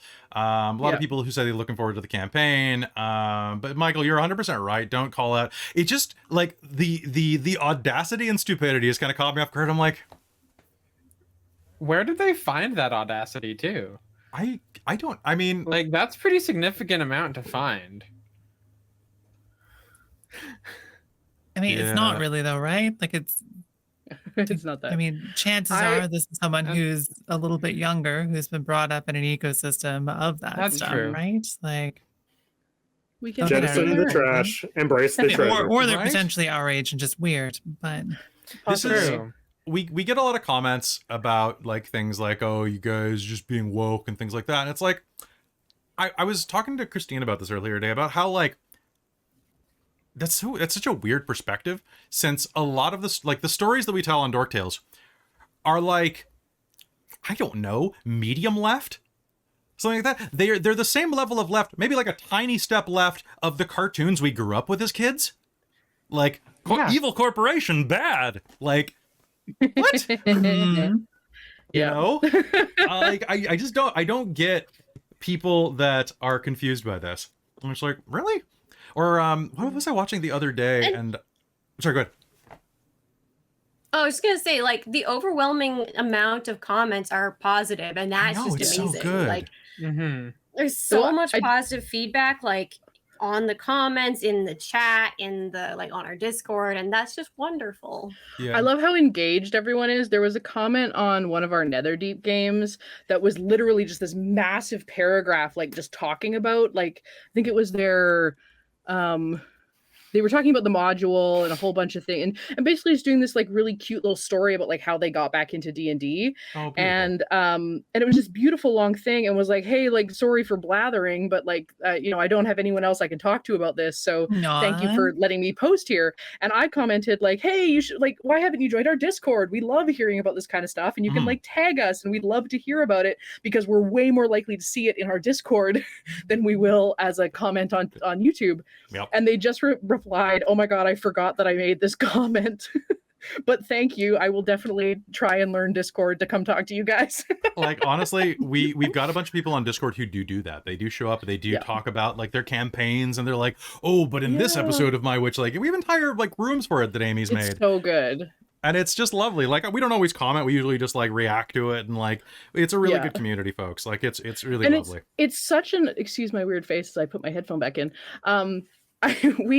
I love that, like, there are people that like are learning how to use Discord just to engage with us, or people that Mhm. are they create a Twitch account to come watch us live because they love the YouTube thing so much, and like people that have never used Patreon before that join Patreon just to be our patrons. And we are And it's, we are sitting at exactly 100 patrons right now, oh, that's And- awesome. which means I have to do some writing this month, unfortunately. Yeah. But Get on it.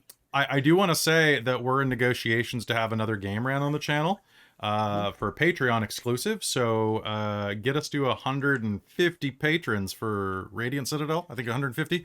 It might lower, but for right now, let's say 150. Get us to 150. Anybody who joins, even even the cheap seats. Come on in. Well, And no, it's a $5 I- tier to watch stuff. But if we Yes. hit 150, we'll do it. Yes. Yeah, if you can afford those couple extra bucks, I mean, I'm biased, I know, but the Strixhaven games have been absolutely spectacular. And Comments I from the don't even, Strixhaven games. I don't even do anything. I just I just let everybody kind of do their own thing. But it's been incredible, and not a ton of people are, because it's just patrons only. The live don't have a ton of people in the chat, but the people that are there have been incredible and just really engaging and adding to the ridiculousness of puns. So if you aren't a patron, I can't recommend enough joining, even if it's just for like a month to catch up on the Strixhaven games, and then, you know, check in for a couple of ones. And then forget to cancel. Yeah. And then forget to cancel. Exactly. That's how it $5. works. You're not going to notice, but I'll notice. Exactly. Because Random. rent's expensive. Thank you so much, Random. We have one comment from your game, Christa, that's really good. I'm just gonna say before we start heading back in. And that is, where is it? It's the one from, I just saw it. From the acceptance letter thing that is up on YouTube now. Public Yep. health warning from Rio. My face was aching from laughing so hard at this one. It was so that your writing on that was just hysterical, and the images that you used for it just killed me. I love it so much. Oh man, it's all good. It's all Yeah. so Oh, and if you haven't listened to my awful remix, I think I'm gonna redo it because the audio is so quiet. So I might try to mess with it a little bit so you can hear it a little better. But nice. But yes, All we right. wrote a trap song. So, folks, is there anything else that we want to talk about before we start heading back in? I'll make a couple announcements, then we hop back in. Announcements. Okay, Yay. so I love you all. I love Yes. you too. So a couple I love couple you quick too. things. What announcements do we have? We don't have Extra Life until November. So how many likes did that tweet get? Oh Wait, what? Yes, yeah. your tweet. Okay, so what happened was Millie down there has a body pillow for sale, and I retweeted. I should clarify that I am a VTuber. This is why I have a body pillow. It's not just of my character. Although But it It's could just be. you. new plan. Tana Starbell body pillow. Tana Starbell, but we'll have to repay the artist again, but I think we could do it. I think that Kiyoshuki would be very happy. Also, if you like the art here, go support Kiyoshuki. They're amazing. And very, very, very fast. It's only at 19 likes there. I'll give it a 20th like. So there is a tweet right now on the Dorktales Twitter, because Millie was like, Dorktales body pillow when? Mr. Dorktales body pillow when? I will get art commissioned. Mr. Dorktales. If you get the post to 50 likes, I'll make a body. So if you want to cuddle with your own dungeon master, all it would cost you is a like and then also money later, maybe. Yeah, probably. Yes. Get Money it'll later, be a- maybe. Honestly, We'll have to gift some. like, I'm a real good cuddler. IRL, yeah. Everyone here, I think, can at Yes. least briefly confirm this. There's a 51. Yes. What's that? There's Sorry, 21. 21. It's a 21. You scared me for a sec. I was Yeah. like, I was just looking at it, Amy. There's no way it's 51 already. Holy shit. Is there a link to this that we could No, post? in no, the no, chat? Is I there- can't have hear you- it. Someone Tweet? post the Twitter link. All right. I'll do a share. Oh my god, yes, please. Copy link to Twitter. All right. I can't wait until I'm big enough to have a body pillow of my very own. Right. You can do it Got right it. now. Just do it anyway. Yeah, I don't have a finalized like model yet. though, so Fair. Right. Okay. That would be an issue. I don't know Yep, yep. entirely what I wanted to look like yet. Who to look like? Fair. A Oh, you're bunny. VTuber? Yeah. Oh, I guess the last thing Oh. should. I was just gonna do a quick shout out to Malazing in our Malazing is a Discord. Malazing. Yes, they are a Malazing because they messaged us today to ask if they could send us a postcard for International Postcard Day, and it was very What? sweet of them. So We'll show that on So- stream, so don't draw anything absolutely too we lewd on will. Yeah, geez. Keep it within the Twitch terms of service. it, which means you can show. I don't know. Look it up. Butts? I'm I don't know. show butts. What? We could just get some black electrical tape and put little X's over the. There you go. Put post butts. Posting butts means that you're enforcing a zone of truth because we cannot lie. There's no buts about it. Yeah. That's not what. That's not how. I was Okay, so without further ado, I forget what the rest of the announcements were. Go join the Patreon, though, folks. Do it. I'll talk more about that at the very end of stream, but go and do it. Oh, did I take down my short list of... Oh, I did. It's right here. All right, cool. I got that for the end of the stream. But yeah, so join the Patreon, because I asked you to, and because you can afford it. Maybe. I don't know. if you can do, right? If you can do. Just be prepared. So if you are a podcast listener and you're like, where the fuck's the podcast, Kelly? It's coming. It's coming. It's been a long weekend. I was really busy. I'm editing like 40 episodes of the podcast because all of Reign of Emeries is going up. Not at once. It's going to be doled out on a weekly basis so that you're not just going to blur through it all, and so that there's more content. But Spelljammer and Netherdeep is going to be going up, so you're going to have like 3 podcasts a week for the foreseeable future. Well, two and a half, because this is bi-weekly. So I promise, it's coming. It's coming.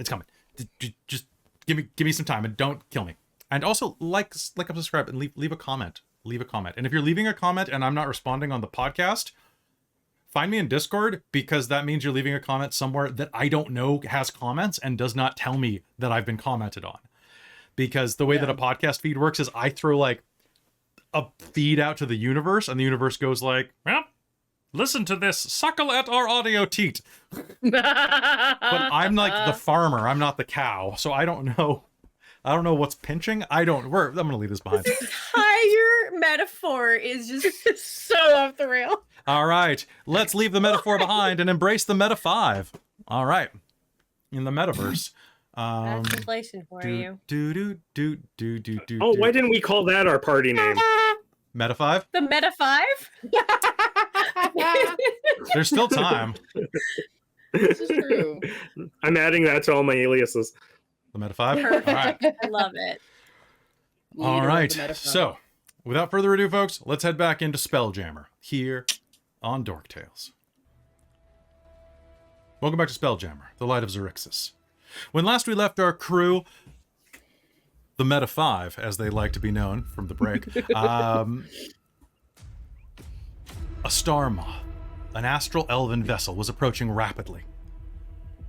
Captain Sartell has a grim look on her face as she stands there at the forecastle. She turns to each of you and says, "We've got about a minute before they're going to arrive. We've got about a minute before they're going to be in close enough range. Make what preparations you can. Flapjack, bring us as close as possible so they cannot use any of their ranged weapons.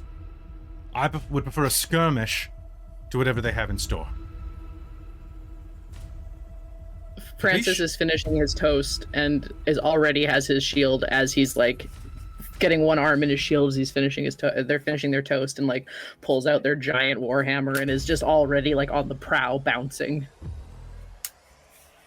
Right, here we go. Is anyone doing anything? Wrek! Uh, Let me double check my Checking spells. to make sure I can recover my spell slots. Looks like I can. Or at least the Am one I still cast. poisoned, or did that pass? It has been spending passed. their time resting. Okay, cool. And Wrek is no longer a zone of poison that poisons himself as well. The other ship is cruising fast. Tana, from your limited time on vessels like this, you know that a star moth is almost twice as fast as this galleon. It is approaching at great speed. What prep is anyone doing? Talking mage armor, talking... Okay, we have 1 minute. You have 1 minute. Okay, crew, real quick. I'm like these people. They're assholes. They're probably gonna kill us all. We should kill them first. okay, that sounds good. Just FYI. Sure. Explains why they freaking spoke Elvish. All right, all right. Anything we should I mean, know? maybe not about kill this? them, but we should beat them off at least. How have you We should found what? making them talk? Captain Sartell calls down when you say that. Right. Yes. Is this why everyone keeps yelling phrasing at me? Christa. Quick question for predominantly Tana and our glitchling. I will get names eventually, I swear. Which one of you, are any of you guys in, like, do you guys get in close for fighting? I'm assuming Tana's mostly distance. To be honest, I'm not the biggest fan of fighting, but I would rather keep my distance, yes. Okay. And Cheshire is a close fighter. She uses a Q staff. Okay, sick. Well, you've been a ranged And- fighter with your astral form. With your astral bow shot. Yes. So you're kind of a I guess. switch. How long Yeah, does I'm it a take to put switch. on armor? Let's put some leather armor on.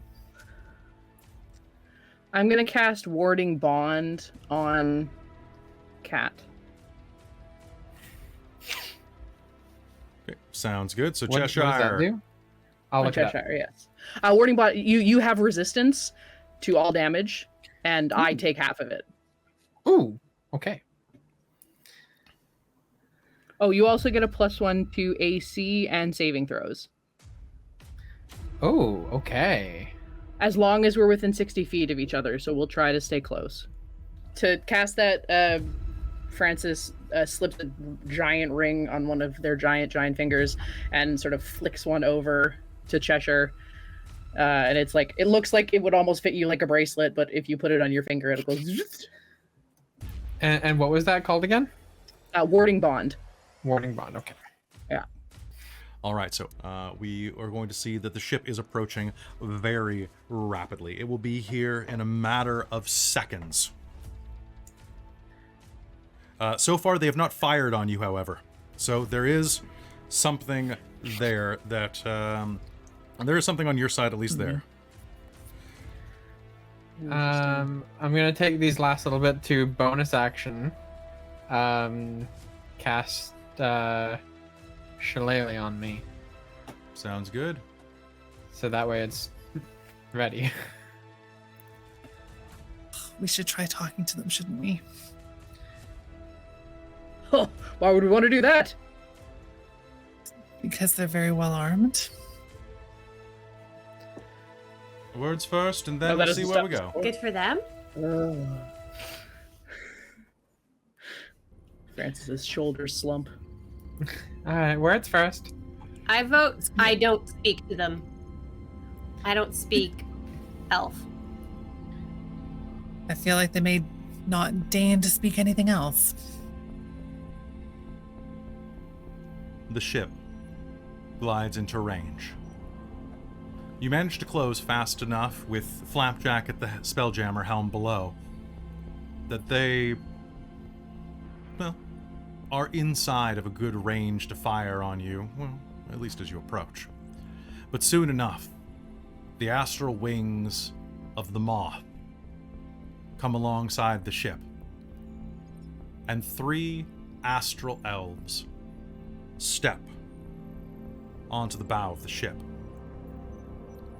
They're haughty individuals, dressed in full body armor with large shoulder pauldrons and a full face mask that looks kind of like this.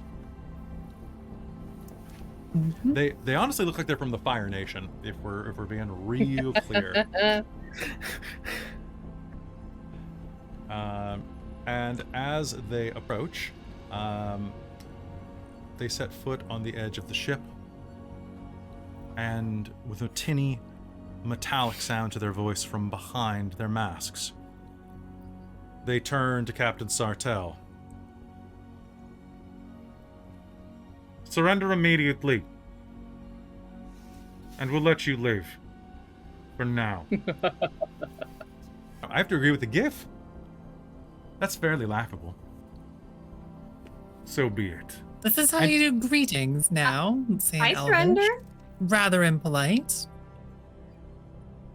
Wait, are we not? You're one of us. What are you doing with them? What are you doing? Serving you the do to that Empire planet? gloriously. Serving the Empire gloriously. Get out of here. We don't want you. We're leaving. We are no threat to you whatsoever. Get back on your Moth and leave. You are right about one thing. You are no threat. And they're going to draw swords. Can I get an initiative roll off of everybody? Now, Sure. Fantastic. taking a step back real quick, the book has 2 methods of initiative rolling for this. One is that we do side initiative, which is you pick one person, they pick one person, and everybody rolls together to see who goes first. One person with the highest roll goes first. And on the other side, basically it goes back and forth. Entire team. Do we want to use that, or do we want to do individual? And for the 9 Hadozi crewmen over there, I'll just have them all work on the same initiative. I like that better unless we're doing like ship combat, because ship combat, that makes perfect sense. For ship but combat is what I would do, but because you're like, yeah. possibly Actually, get aboard. yeah. So what I will say is that while you were milling around, a couple of Travis's thugs who came aboard are going to rush up and arm the ballista, so they will be acting on the same initiative as the Hadozi. Okay. Sounds great. So I will use that for them, and I will use that for them. Perfect. All right. So pop your initiatives in the chat, everybody. Dex plus that. On the ship combat, they will not have a bonus, so that's very fortunate. They act 1 above that. Then I need to roll for my elves. Oop. Oh, that die's gone forever. It's okay, Amy. I got lower than you. Okay. I'm shocked, but I see that. Okay, Yes. Rolled a so 2, -1 dex. Oh. Oh okay, so then I've got Cheshire, then I've got Wrek, then I've got Astral Elf 2. Okay, then I have Ooh, another raid. Jazz chicken, amazing. Jazz Chicken. Okay, then I've got Tana, then I've got Ass Elf 3, then I've got then I've got Crew, then I've got Hadozi Crew, then I've got Mulj, then I've got Francis. Okay, so without further ado, let's rumble, folks. And pardon me one moment. and Kelly, quick question yes. for you. If we didn't use our inspiration last session, do we still have it this one? Yeah, sure. If you didn't Okay. use it, does anyone remember who did use it? I I just know got I mine. didn't use mine. Yeah, I don't think I used mine. Yeah, me either. Well, use it or lose it because it's going away after this episode because I can't be bothered to write a note down. Good to know. Sounds good. All right, and with that, they are going to draw blades. Woo. And the fight is going to begin. Astral Elf number 1 is going to step aboard the ship, blade drawn, and Tana, you're directly in front. They are Is going this the to... one that I was talking to? Yes, it is. This asshole. They are going to come forward with their longsword and take 2 longsword attacks against you. Oh my god, are you kidding? I'm spending 2 hurt the mores to reroll those. Because I had a 5 and a 9. Oh my god! A 5 and a 10! Yeah. Okay, he dives forward, swipe, takes 2 longsword slashes at your throat. Can I have a dramatic, quick response? Yes, you may. With those rolls, absolutely. Yeah, dodged. You do know I was trained by you folks. And they're gonna kill us. All right. Cheshire, you are up. What do you do? All right, I am going to, I'm gonna Starry form. Because that's just handy. So Okay. you should. What you said something? I said go ahead. Oh, okay, cool. So yeah, her little crystal ball is gonna go out in front, and she's going to again pull the Archer constellation out of it, overlapping her, and she's going to point her Q staff at the one that just tried to attack Tana, and she's going to attack it. All right, sounds good. Go ahead and make me an attack roll. That's gonna be a dirty 20. That is definitely going to hit. Roll me damage. And that's a 1d8 plus wisdom. That's a 6 plus my wisdom. Where's my sheet on here? 6, 7, 8, 9, 10. That's going to be 10 radiant damage. 10 radiant damage. Fantastic. That's going to fire out, striking into the side of this one's breastplate and shoulder, kind of punching them to the side, and they're going to grunt and kind of grit their teeth against the pain, but that is going to work. Now you are 10 feet away from them, so you would not take disadvantage on that. Yeah, and then I'm actually going to take a few steps back as well, across the deck, just so I can open up the range a little bit more. Sounds fantastic. All And right, that's so it. that's your turn. Wrek, you're up. I'm going to step towards the one that took a swing at Tana. Okay. And I'm going to...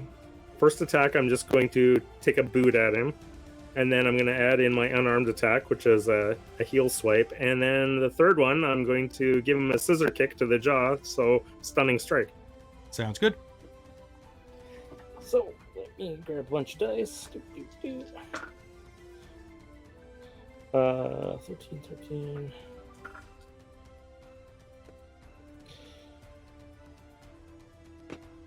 So 20, 27, and 19.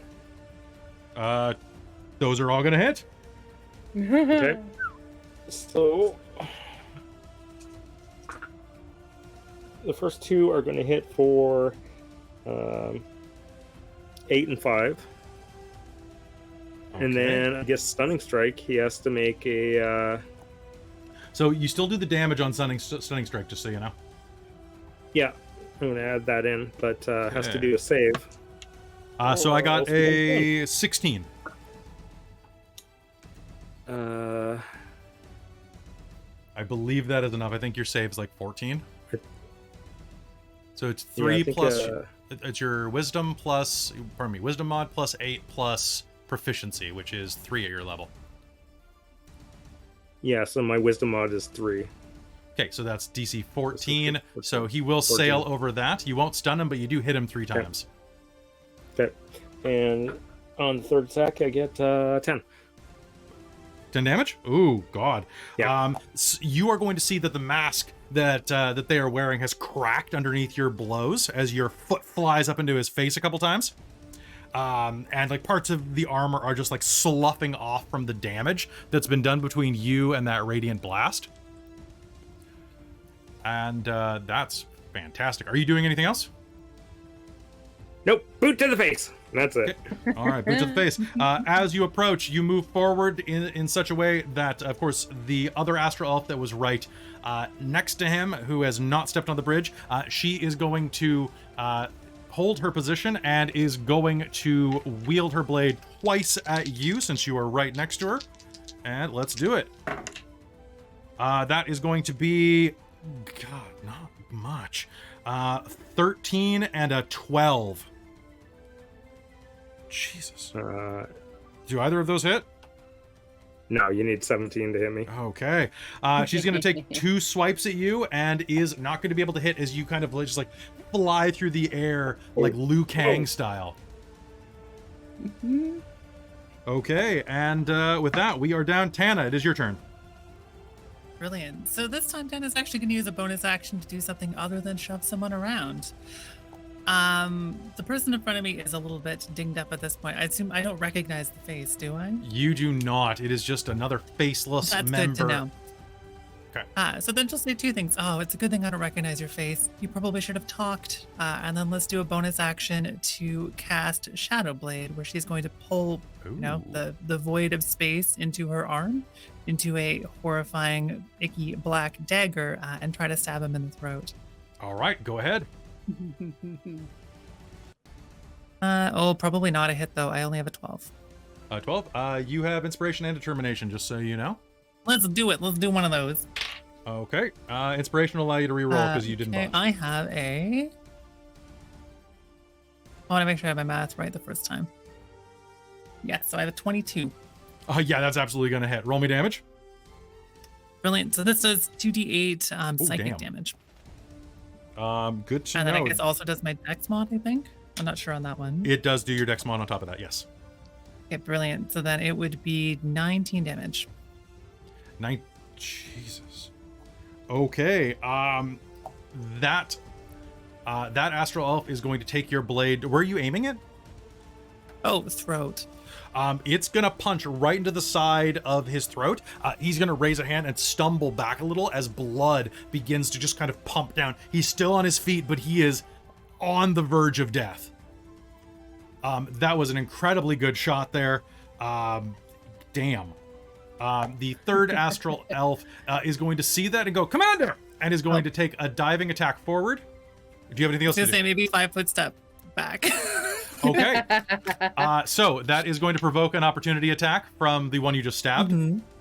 Yeah, just sort of go, oh, wait, I just did something. I should probably move out of the way here. All right. Looking at this, what I have is a... does a 13 hit you? No, she's got her armor on, so she's at AC 15 right now. Oh, beautiful. Hell yeah. So you're going to dodge out of the one you just stabbed away. The third one is going to surge forward and fill the gap you just left, lunging forward to try to catch you as you retreat. Thanks. Okay, I'm spending a hurt the more for advantage.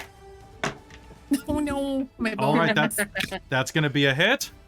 And the second, that's going to be 2 hits. Neither of them are critical hits, though. So coming at you I'm gonna with... get skewered into the mast, aren't I? You absolutely are not going to enjoy this. That is for damn sure. Okay. Oh, God. I'm rolling so poorly this game. Okay, so here is what's going to happen. They dive forward with their longsword, slashing you two-handedly. The first one is going to rake along your flank as you dive backwards, and the other is going to skewer into the top of your left thigh. The first is going to deal 3 points of damage. The second is going to deal 4. However, as soon as the blade makes contact and removes from your flesh, there is going to be a soft glowing from the point of impact.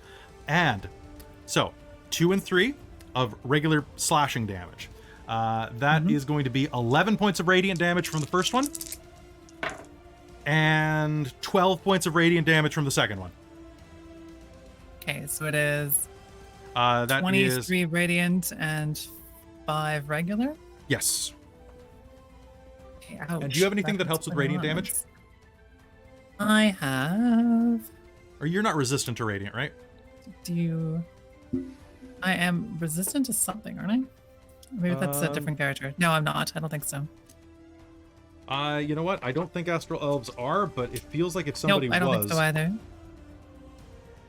Nope, you just get the extra abilities every time you take a snooze. Okay, so that Which is going pretty to be amazing. That's going to be their turn. Captain Sartell is going to see an opening here and is going to dive next to you and up a space and try to finish off the one that is already wounded. She is going to get... That is... How many attacks does she get? She gets 3 melee attacks, 2 with the scimitar and 1 with dagger. First one is going to be a miss. Second one is going to be a miss. That dagger is going to be a hit, though, which means that is going to be... Oh, come on. Come on.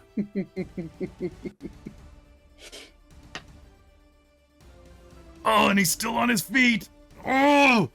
She's going to dart forward, whipping her scimitar out.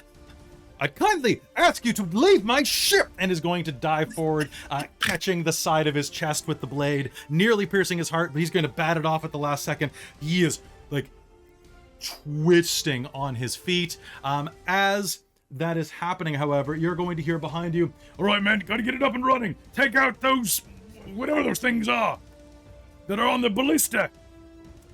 And on the other ship, you can see that those squirrel ape creatures. So Hadazee being they're monkey-like, but they're also kind of flying squirrel-esque. There's an entire small crew of them loading up the ballista at the back. Shoot the ones at the ballista! You'll hear 2 of Travis's men who are barking orders at some of the other civilians who are actually competent sailors, as it turns out. Oh. And I'm checking.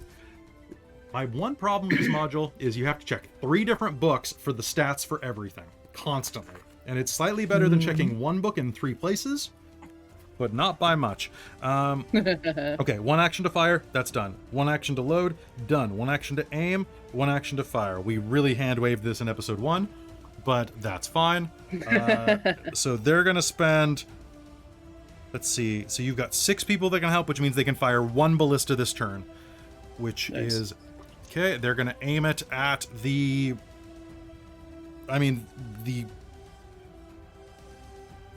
people who are... The Hadazee on the other side, who are loading that ship's ballista. That is absolutely going to be a hit. They're going to load that up and fire. That's going to be 3d10 piercing damage to the Hadazee that's arming that ballista. Which is gonna be nope, that's the Mangonel. That's gonna be 16 points of damage to that Hadazee, and there's gonna be a crank, that one, and zoom type of noise as it gets launched into orbit, dead as a stone. So that's going to be. I'm just gonna go. H.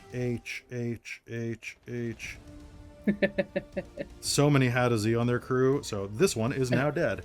And then you have 6 crew members, so I can just put 6 C's on my sheet. Perfect. So they're going to do that. The others are going to start loading the other ballista and getting ready to set fire with it. However, the other ship gets to attack first. Now, they are using a Star Moth, so they have a slightly different ballista. They are going to turn and... Ooh, let's see. You were right next to that. One of them is going to aim at you, Cheshire, with the ballista, and is going to set fire. I'm spending a Hurt Them More on this. I'm glad I did, because that actually probably hit you. It almost wouldn't have. 17? Oh no. That means, yeah. Meets. All right, so 3d10 damage is yours. You're going to take 23 points of damage as a ballista bolt clips the side of your ribs, but Francis has Warding Bond cast on you. So, what does that mean? It means you have resistance to damage. Okay, so what did I say that was? That was 21? 23. 23. 23? Yeah. So 23 becomes 12. And then Cool. Francis, No, you 12 take... each. Okay, 12 each? 12. Fantastic. Then they are going to crank the other one and are going to aim it at Mulj was surrendering from the looks of it, as far as they could tell. So they are going to... I'm going to roll randomly. On a 6 or 7, 8, they're going to attack the other crew. 1, they'll attack Wrek. 2, they'll attack Francis because it's a giant gif. 3 and 4... they're going to attack the other crew. So that is going to be... That's going to be a hit. I'm not even going to roll damage. One of the crewmen is going to explode in gore as a ballista fires from the Star Moth through the center of his chest. He gets pinned to the back, and you can see out of the corner of your eye, Wrek, that is your friend, your favorite guy in the world right now, Smash, the noseless bandit who goes, I did good, didn't I? Oh. And Poor Smash. No, he scrubbed me in places no one even knew were places. all right, and is that within 60 feet of it? So Mangonel is up there. That is within, I'll say that, that is within 60 feet, but the ballista, so you're within 60 feet of their mangonel, so they can't use it on you, but they can use it against your crew, and that is going to be another hit. And 2 more of your crew that were loading the other ballista. Your other ballista is swept off by a giant stone thrown by their mangonel.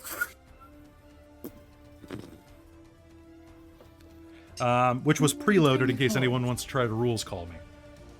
They had time to prep. It will take them quite a while to repair it at this point. That is the Hada Z, their turn. 3 of your crew members are dead. A couple of them are just sailors from the bay. One was named, that was Montu, and the other one you will recognize as one of the shopkeepers from town who sells like bait and tackle. Oh no. Yeah, the bait shop of the master. Not again. Yes, the master bait shop. Yes, we all know. All right, Bass Pro. Mulj, it is your turn. What do you do? Okay, so let's see. There's 2 that are really close to me. It looks like one of them's being attacked by the captain. Yes. So I think Mulj's gonna go for the one next to the captain. So the one that seems to be closer to the edge. The one that is stepped over has blood gushing down from beneath his mask where Tana slashed his throat. He looks like he is barely holding on to life. Okay. I think you would instinctively know maybe to put more of your attacks elsewhere. One and done for this guy, probably. And that's the one that's closest to Tana that's bleeding. Like No, that. the one that is closest to Tana is the Tana's one up that there. chased her. Oh, okay. Then, well, I'm just gonna get up close and personal with everyone, but I'm gonna go after the one that is, okay. Can I go after the one that's like off the edge of the deck? Yep. So the deck is connected right the now. other ship is connected, right? Okay. Basically the wing is right beneath it. Okay. So Got it. in that case, Mulj's gonna go after the one that is off the edge of the ship that is looking like they're ready to board. Would like to rage. Yep. for my first attack, because I have 2 attacks, would like to reckless attack. Okay. Oh, I And love then you to do that. we'll follow up with Love a it. regular attack. And this is unarmed smashing with my lovely, lovely, fun attack. So let's see what this does. So first attack is a 15 hit. 15. Do you want me to tell you that? Determination. Use determination. I will use my determination. Yes, it hits. Finish it up. Cool. So that means one of my attacks hits then. And does, let's see, that's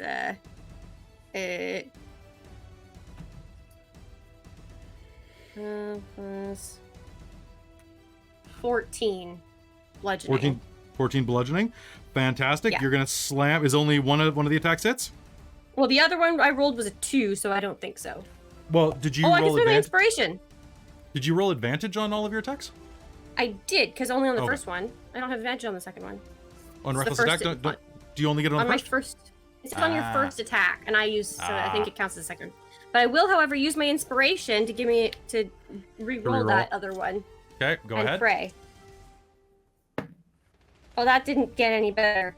Yeah, never mind. Just one attack. That's all. Just one That's attack. it, folks. Yep. All right, that's all, folks. Make your first attack. Yeah, you're right. I always think it's both for some reason. Okay, so slamming into that, you're going to smash into them, and they're going to say in Elven, "I thought you were surrendering." Mulj, who does not speak Elven, will just kind of, eh? So you'll hear, "Well, look, hello." And Francis, it's your turn. Hi. Okay. So staring at the guy who told us he was gonna kill all of us. He's the one that's like bleeding out, right? He is bleeding very profusely. Like, honestly, you think you might be able to flick him to death at this point. Oh, I'm going to scare him to death. I'm just gonna stare at him, grab the guy next to me by the face, like just swing a full hand up, and cast Inflict Wounds at 2nd level. Okay, make me an attack roll. And I think I have an inspiration because I think I was gonna use it in the opening scene and didn't use it. I think you did. And I also gave you an extra one for the costume. So please roll this with advantage, and I wish you the best. Thank you. That's absolute trash. Oh no. Hang on. 8, 9, 10, 11. No, that's not gonna do it. Well, that was a 1 and a 3. Oh no. Your dice hate you So I'm so just- much right now. They hate me so fucking much. You didn't. Oh yeah, I'm real mad. I'm sorry. All right, so you reach out, and as and you do reach fucking out, nothing. so you reach out to try to grab a hold of that one, and they will kind of like block your grip at the wrist with the flat of their sword. Don't touch me, you mongrel. They will say in Elven to you, so Traluk Tale.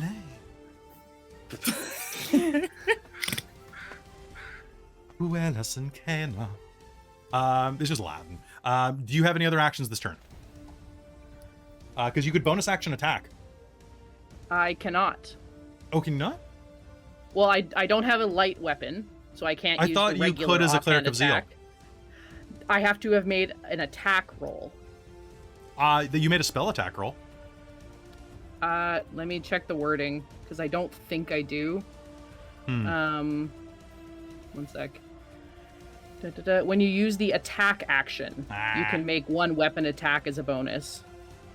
All right. Whether you are swinging a sword, attack counts as swinging a sword, firing an arrow, or brawling with your fists. Yeah. I'm gonna let you do it. Spell attacked with your fists. I'm gonna let you do it. It's Well, more I fun. know, but it. Okay. Okay, unless you don't want to. If you don't want to, totally fine. Well, no, instead, if he's going to touch me, I'm going to glare at him, and I'm going to use a bonus action to power up for next round. Okay. And there's just going to be a distant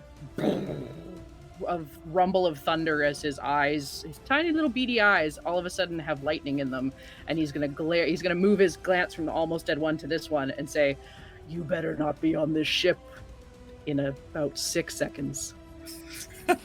So you're gonna hear distant sounds Very of like AC/DC guitars strumming Correct, up. yes. Yes. All right. Yes, absolutely. The bleeding astral elf is going to make a morale check real quick. Ooh, actually rolled high enough that could stay and die for the Empire if he chose. Is going to... Well, balls. Is going to... Is going to not do that. Is going to disengage and back up to his own ship and prepare his longbow for firing. But is going to definitely get out of the thick of it because they don't want to die. Get attacks of opportunity. No, he's disengaging. He's disengaging. He's taking the time to make sure he don't get hit. And pardon me 1 second. It is going to be...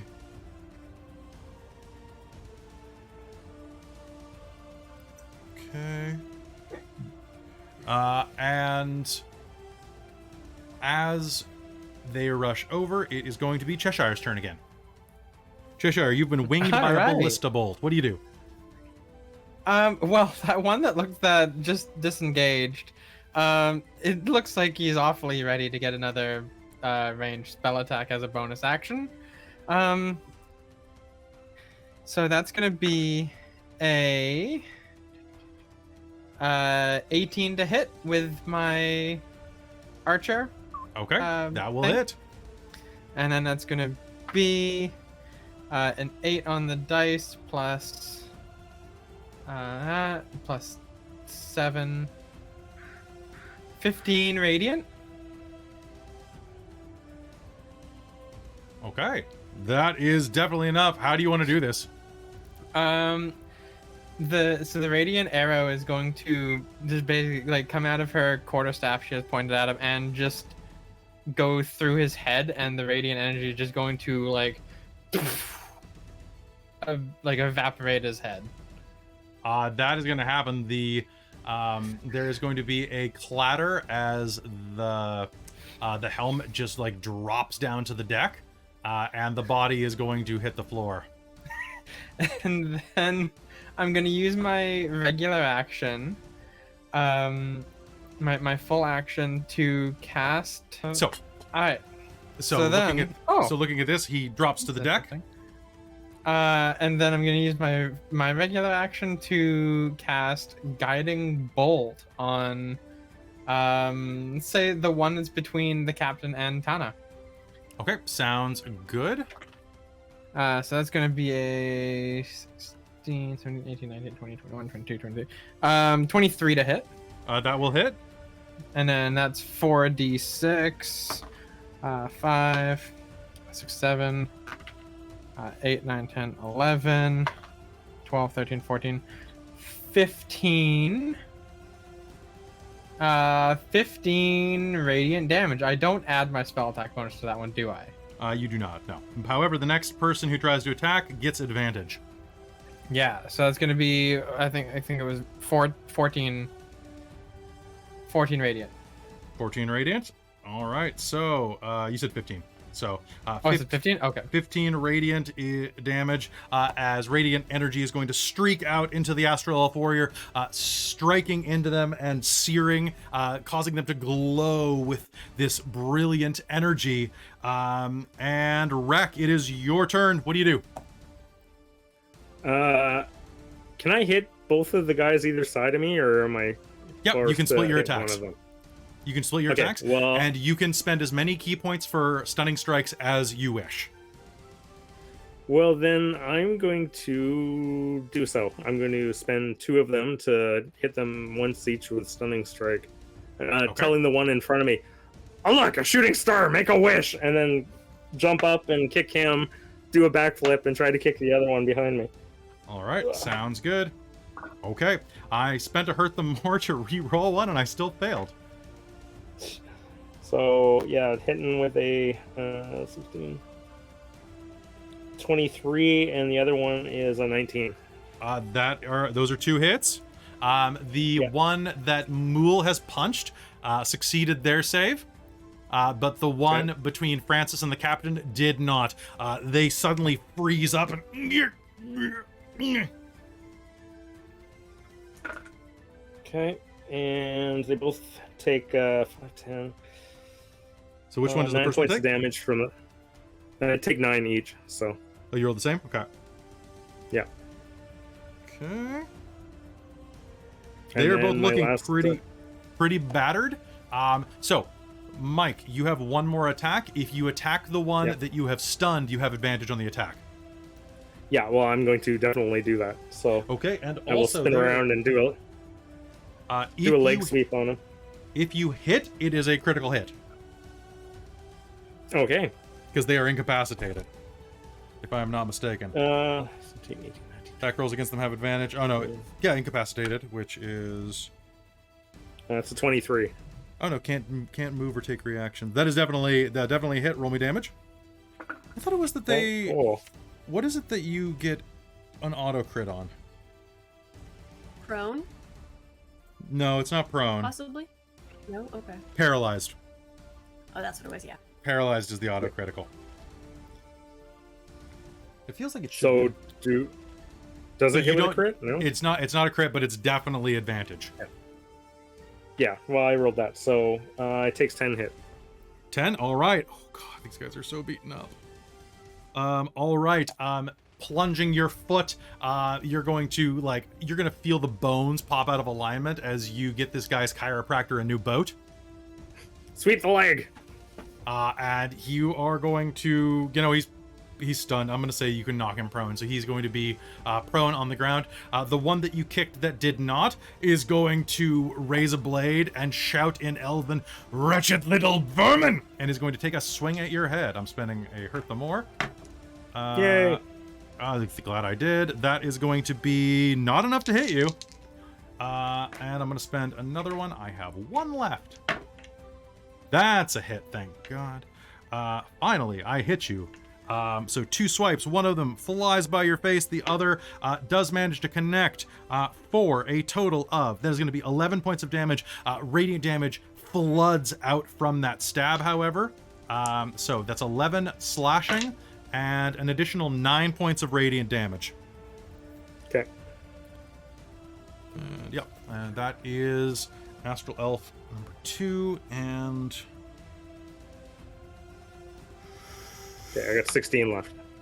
Yep, that is their turn, and new challenger has entered the fray. Let's roll for that. Oh wow, that's a really low roll. All right, Tana, it is your turn now. One of the elves has been stunned. The one that is fighting stunned and knocked to your feet. At your back is the main mast. So you'll have to dodge around it if you want to. So directly in front of you is one that has been knocked prone, meaning if you use Shadow Knife, you'll have advantage. Also, they're stunned. So they're stunned and knocked. That does sound useful. What do we have that could be beneficial for that? I mean, this one hasn't talked as much crap. She doesn't necessarily want to kill them, and it might be worth talking to one of them. So instead, why don't we... I mean, I think she may even basically have instinct at this point, Starlight step her way a little bit across the deck here. Okay. And then let's do a lightning lure on it and grab them with a lasso of lightning and drag them across the ship. Is that normally a saving throw or is it an attack? It is a saving throw. So they're at a DC 15 strength check to not get dragged across the ship. If they end up within 5 feet of me, they'll take some damage, but she's mostly trying to secure them. Okay. Are you trying to drag them within 5? They're moved how far across the deck? They're moved 10 feet, so very, very possible, yes, that they would take damage if they get dragged. They're going. You're gonna have no problem going whoosh, as tendrils of lightning wrap around you and drag them toward you. Roll me damage on that. So it is 2d8 because we're level 5, so that is 11 lightning damage. I forget what the type of thing it is. It is specifically lightning damage. Never mind. Okay, 11 points of lightning damage. As they try to scream, but have an incredibly difficult time doing so as they are completely stunned by Stunning Strike. As actually, let me just And they check get one. yoinked. Nice. So they're going to be yoinked to your feet. Do you do anything else with your turn? Nope. I'll get Okay. one action, one bonus action. And one moment. I'm just a little warlock doing little Stop. warlock activities, like turning the stars into a knife and electrocuting people. The usual. Yeah. Okay. All right. The one at your feet is going to go. Well, he's going to try to, but he can't speak until the end of Mike's next turn, which means it is Captain Sartell's turn. Captain Sartell is going to see that one seems to be in good straits, and is going to charge forward and take a swipe at... Actually, going to take 3 swipes at the one that Mulj and Wrek are facing. That is a nat 20 and a 2, and that is a 9. The nat 20 is what I was very happy about. That is going to be Dork Kills on the dice. So that's going to be 13 points of damage with that first hit. And the second slash is going to miss, but the dagger is going to hit. And that is going to be for an additional 7 points of damage. Damn, son. Okay. So she is going to step forward. Wrek, you dodge under this one's blade, smack into her, and then like bludgeon her friend to the ground. Captain Sartell steps over you, quite rude, and is going to embed her scimitar into this one. Well, let's be fair, it's a cutlass. It's gotta be. She's gonna bury her cutlass in this one's solar plexus, and then punch stab it once in punch stab her once in the upper chest, and push her back a little. I want that ballista online now. Looking up, seeing the trauma and devastation on the top deck. The 2 up there are going to make a save. One of them is going to freak out. One of them is going to succeed, and is going to rush forward. One of the crewmen on the top deck just panics and drops to his knees, like weeping as he's covered in blood from the 3 crewmen that were crushed up there. However, a young, about 18-year-old kid that was manning there with like a nice sailor's tan is going to rush over to the ballista, and which was already being moved and pointed, just didn't have enough actions to shoot, and is going to aim and try to fire at the Hadazee on the other side. And that's going to be a very high number. That's going to take out one of their Hadazee as it... beautiful. At that point, there is going to be a slight stirring of motion on the deck of their ship as an astral elf wearing the clothing of a star priest will step out holding a glowing incandescent mace in their hand, will turn, look at the scene of carnage, and in Elven will say, ship off, we have enough here. However, we'll turn and let's see, who's doing the most damage here and is within 60 feet of me? I'm gonna say, you know, Mule's right there. Mulj, do me a favor and make me a dex save. Does this account for my Uncanny what do I call dodge? it? Not uncanny, it's the danger sense or whatever. Oh, danger it's sense? called. You'll have advantage on this. Okay.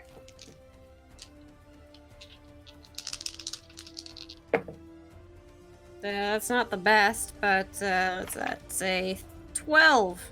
Okay, that is not going That's to succeed. Oh, okay. They're going to raise their hands. I'm going to spend my last hurt them more. Can I also have, within 5 feet? That'll be Captain Sartell. Captain Sartell definitely has advantage. Oh, that's 2 fails. Okay, that is going to be 1, 2, 3. Okay. Amy, do me the honor of taking 9, 11. That could have been way worse. 22 points of radiant damage. Ouch! I don't like that. Okay. And Captain Sartell is going to take, what is that? That's 5, 8, 20 points of radiant damage. And she's still alive, thank God. As this priest raises his hand, and radiant light is going to plume from overhead, raining down on you and Captain Sartell because of the Hearth the Moor. And with that, the other ship is going to try to depart, is going to try to peel away. Beats a hasty retreat, and the Hadozi are going to try to get the ship in gear and start moving it, which means that I need a dex save from Mulj and from the astral elf that is fighting next to you on the edge of the ship. And does danger sense apply here as well? Yes. 16. 16 is going to be enough. The other ship is suddenly going to peel away, dipping its wing to break the connection. However, you are going to be able to dodge basically to the side, grabbing onto the side of the ship so that you do not fall off. The astral elf is not so lucky. It failed its save, so she is going to tumble unless anyone would like to try to make a reaction. No? All right, 3, 2, 1. I'll try. Yeah. Yeah, you don't have to. You can, If you we're can, aware, you can let her yeah. fall. She tried to kill you. It's up to you. No, it's only fair. Okay. Cheshire, you're way too far away for this. You're like 40 feet away. Yeah, I'm not sure if Tana would be aware, but 20 feet? she is. She would. No, attempt you wouldn't something even see. ridiculous. Yeah. Fair. All right, Wrek, go ahead and if you want to spend a reaction, make me a strength save to try to grab and pull. Strength save. Strength is 19. 19. Okay. So they'll begin to fall, and you'll like lurch forward and grab this elf by the the grasp of her armor at the front. And Awkward. I should have probably asked before I laid hands on you. let go of me, you. Do you really want me to let go? You'll hear from inside of the mask as she realizes how she said that. And Mulj, it's your turn. What do? You are on the edge of the ship. Okay. I am, yes. How far away is the priest person from me? The priest person, the ship is going to peel away. So they were 30. So they were 30 feet away from you before, as they came out of the ship. So the ship. Okay, that's too far. Don't worry about That's it. going to be 80 feet total now, because the ship is going to peel away its full 50-foot movement. Yeah.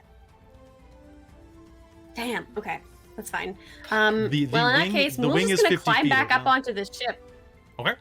You'll have no problem. Well, actually, Okay, I make guess me... the real question is, Yes. the real question is, can I get within 15 feet of them Of who? safely? I mean, not necessarily safely, but You could Of jump to the the other priest. ship. You could try. the priest person. If you jump right now, you'll just catch the edge of their wing. I kind of want to try that. This is a really Okay. bad idea, but I want to try You'll be it. able to do it. Make me an athletic or an acrobatics check, not to lose your footing. Okay, so not athletics. It's not the jumping, it's the landing. Right. Okay. So I do not have advantage then because it's not a strength-based roll. Well, you know what? Are you just trying to hurl yourself as hard as you can?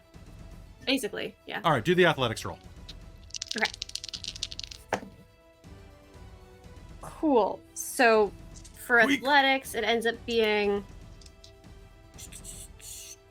And you- 21. that is going to be enough to hurl yourself forward. You are on the side of their wing. And hold on one moment while I just resituate the map. Okay, and that is where the priest is. So you are going to land probably right about there. So it looks like about 30 feet from the dude. Okay. So I forgot that I have the speedy movement or whatever for barbarians at a certain Yep. level. So I have 40 feet movement. I don't know how much of that would have been used up from jumping. From the jumping Because that was my is- action. So the priest is 90 feet or 80 feet away from you total. So Okay. jumping onto the wing and running that distance, I'll say it was 40 of the feet. Okay. So you're 40 feet Would I- away. Man. I was hoping to get within 15 feet, but I guess I can't. Not this round. This round. Okay, because that means my rage will then fizzle because I haven't attacked anything this round. Punch the ship.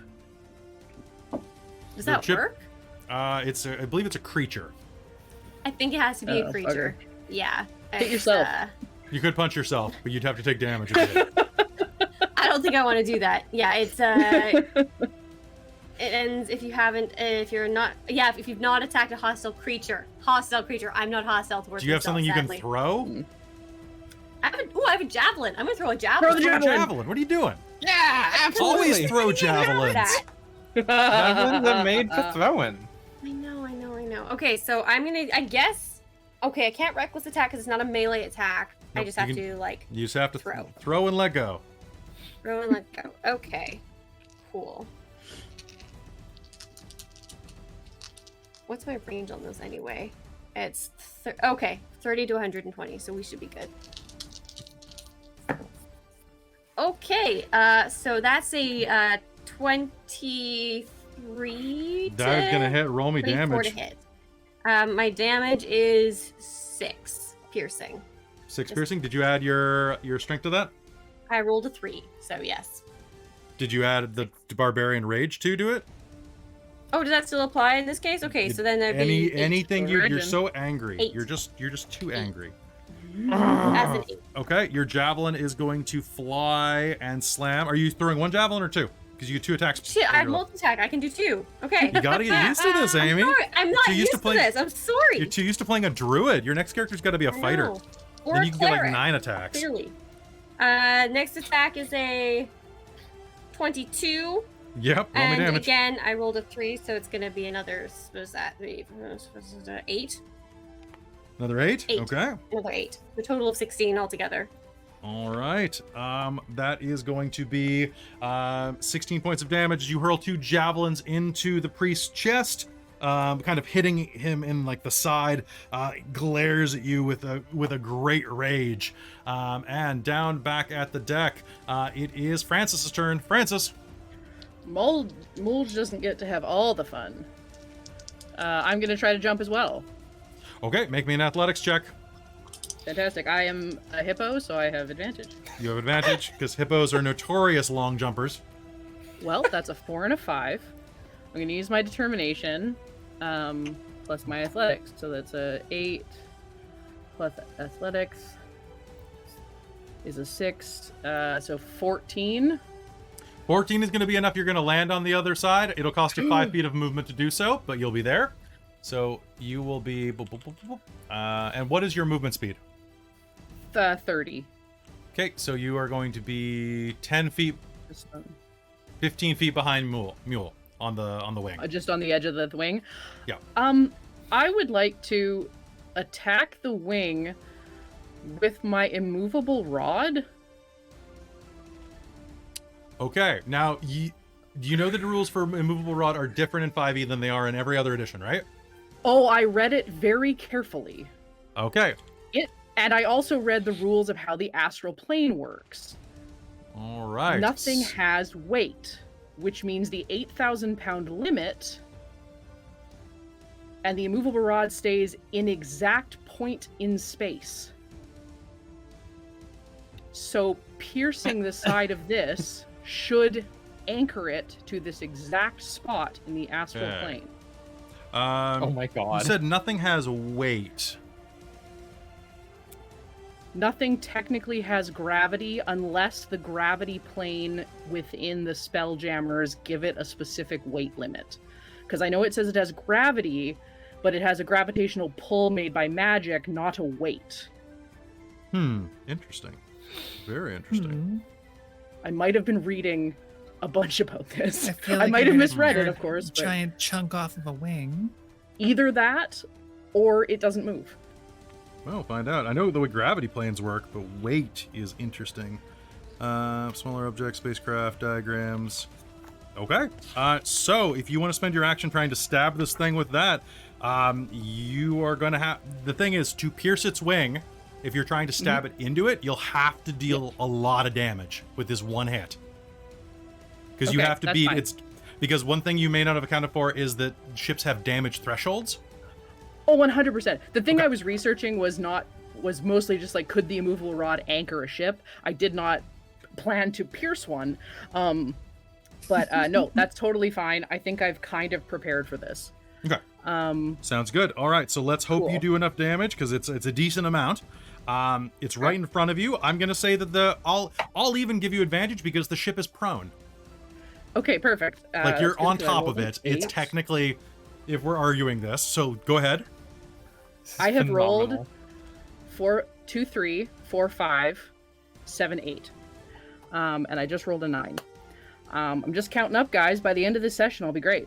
But that is going to be a 15 to hit. 15 to hit is going to be a hit. You're going to be able to hit it. Let's see whether or not you can pierce it. So I'm going to Thunderous Smite. Okay. Which gives me an additional 2d6 thunder damage. My charge up from last round is a Storm Giant ability that gives me an additional d4 of thunder damage. Okay. And I'm going to channel Divinity so that all of my thunder damage is maxed. So that's going to be 16 thunder damage. You have bypassed its damage threshold. Fantastic. Okay, so with a holy thunderous shit, Christa. All right. I told you I stacked this fucking character, and I was so proud of myself for doing a power build. I've never done it before. Holy man! And I have another ability that could have added some force damage, but if I've already pierced so it, roll me damage to see how much damage you did to it. What's the damage on an immovable rod? That'll be separate. Don't worry about that. We'll say it's an improv weapon, so we'll say it's 1 plus your strength modifier, because so in that it's case, basically it's like a 5, 21 points of damage. 4. So 4 plus the 16 is 20 points of damage. Okay. Yeah. Okay, so let me calculate this real quick. So it doesn't really have. It has a fly speed. It has a damage threshold. It has hit points, but it doesn't have like. Oh, you know what? I will check the crashing rules. There you go. Because technically it's crashing right now, right? Theoretically, yes. So yeah, it is crashing to a halt. It's crashing backwards. It's like inverted crashing. Astral fishing. You guys can fish in space, by the way. A Spelljammer can run their ship into another object or creature by moving the ship into the target space, making an attack roll. That'll be your attack. Against the target's armor class, if the attack hits, the crash occurs. When Spelljamming ship crashes into something that could reasonably damage it, both the ship and the creature, roll damage based on the size of the object struck. So it doesn't start until large. But what I'm going to say is the ship is, I mean, it's quite large. Like they don't actually, do they not actually list the size of the ship? Well, that's useful, guys. I will assume that it's gargantuan. For this, however, it is just a wing. So I will say the wing counts as huge. Please do me a favor, or do you want me to roll for it? You can roll for it. Okay. I'm going to use a dice roller because I don't want to fish out 8d10. Boom. So it is going to do 43 damage to itself. As your rod is probably slightly less than that, to be honest, given the surface area. Yeah. Oh, yeah, it totally would be given the surface area because it can only do enough damage to what it is. So hold on. Let me... It's still going to be pretty great.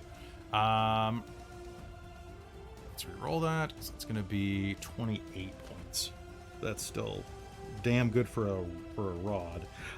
So what is going to happen? You're going to slam it in, and the crystal that you slam it through, the wing is made of the same type of crystalline structure that those vines were, is going to start to splinter and snap as your rod starts moving through it, rending a hole through this thing. Like kind of like dragging a finger through icing. Yeah. And that's going to slow its speed down, I'm going to say by 10 next round as well, because it's basically like got a wounded wing that it's kind of pinned at. Good hit. Top of the initiative. Astral Elf 1 is dead. Cheshire.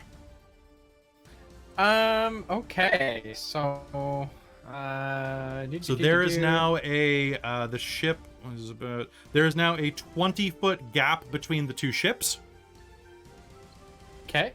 That is widening, but it only is 20 feet to the edge of the wing that was underneath. All right. You know what? I'm going to stay on our ship, I think. Probably a good idea. And I am going to again do my Starry Form Guiding Bolt combo because that's a really nice ranged combo. Okay. And so I'm going to start with the bonus action Starry Form attack. Okay. And that's going to be a... Who are you targeting? Oh, I probably should have said that. I want to target the Priest Elf. Okay, so the Priest Elf, what is the range on Guiding Bolt? It is 120 feet. Okay, so 80 feet. Okay. All right, sounds good. Go ahead. Will that work? Yep. They're inside of, so they are, I think they were like 80 feet away. So that's still inside of its range. It can only move so fast, unfortunately. Yeah, that's fair. And then... Don't use the actual measurements. They aren't going to work because we don't have a 3D space. Because space, yeah. Yeah. And then, so that's going to be a 17 to hit. Okay, that is going to be a hit. It's going to be a hit. And that's a D8 worth of radiant. That's 12 radiant damage to the elf person. Okay. And then she's actually just going to move to the edge of the deck. And then she's going to... Are either of those folks in the ballista within 60 feet? You Kelly? used Guiding Bolt, Cat? I did. And you rolled only a D8? Oh, wow. Yeah, no, I was... Guiding Wow, Bolt's that was 46 dumb. radiant and it costs a spell slot. Yeah, it certainly does. Yeah, that's what I meant to attack with. So Okay. yeah, go ahead and roll your damage for that then. Okay, so that's going to be a 5, 6, 7, 8, 9, 10, 11, 12, 13, 14, 15, 16. So 16 radiant damage. All right, sounds good. So a bolt of radiant energy is going to streak across the wing and slam into the side of the priest, dealing them a significant amount of damage. And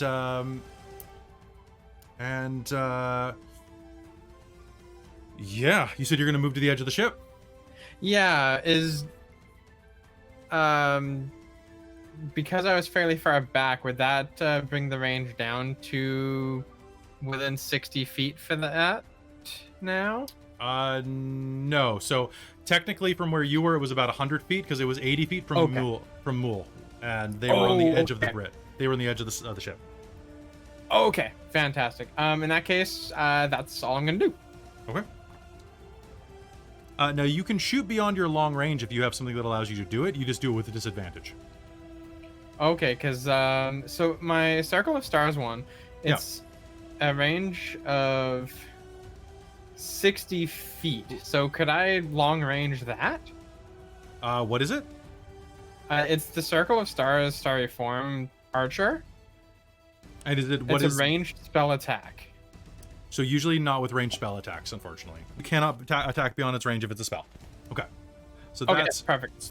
okay. And with that you're gonna walk to the edge. Wrek, it's your turn. What do you So I just looked up that your jump distance is your strength. Mhm. Okay, well, I'm going to use the key point and use Step of the Wind, which doubles my jump distance, and jump across the distance from this side to the other after wheeling the elf around to the captain and go, I caught a big one for you. Fry it up in butter and herbs so when I get back. And then jump across to the other ship. Okay, sounds good. So, let me just say, so it's 20 feet. Francis was there. Francis moved to 25, so that will position you right beneath Francis on the wing, right on the edge. I'm going to say for for ease of operations and for the size of this wing, that right about there, I'm gonna say, is where the wing leaves. Disregard this bottom bit.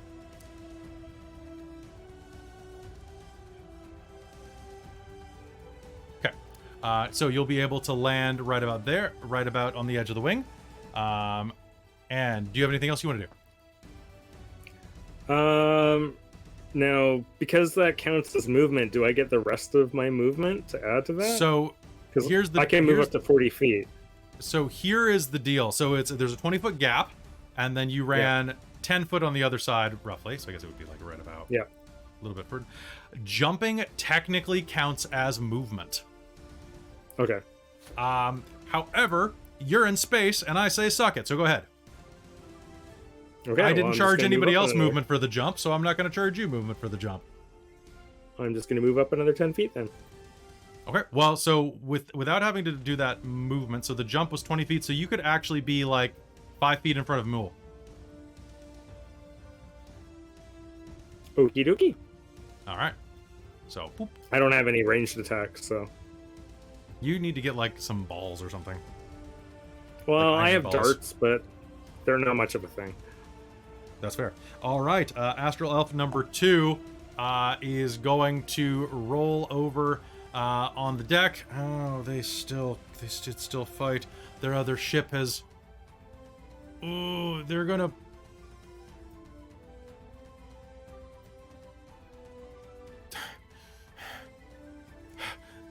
They're going to sheath their sword and say, "I best be going." And Captain Sarto will go, "Quite." And they're going to try to take a running jump toward that ship edge to try to jump back onto their ship. To not be left behind with, marauders. So let's do an athletics check. Oh, actually, they're going to make it. Yoink! And are going to land and scrabble onto the edge of their wing, basically. Francis Leaving- will turn and look down at them. Welcome.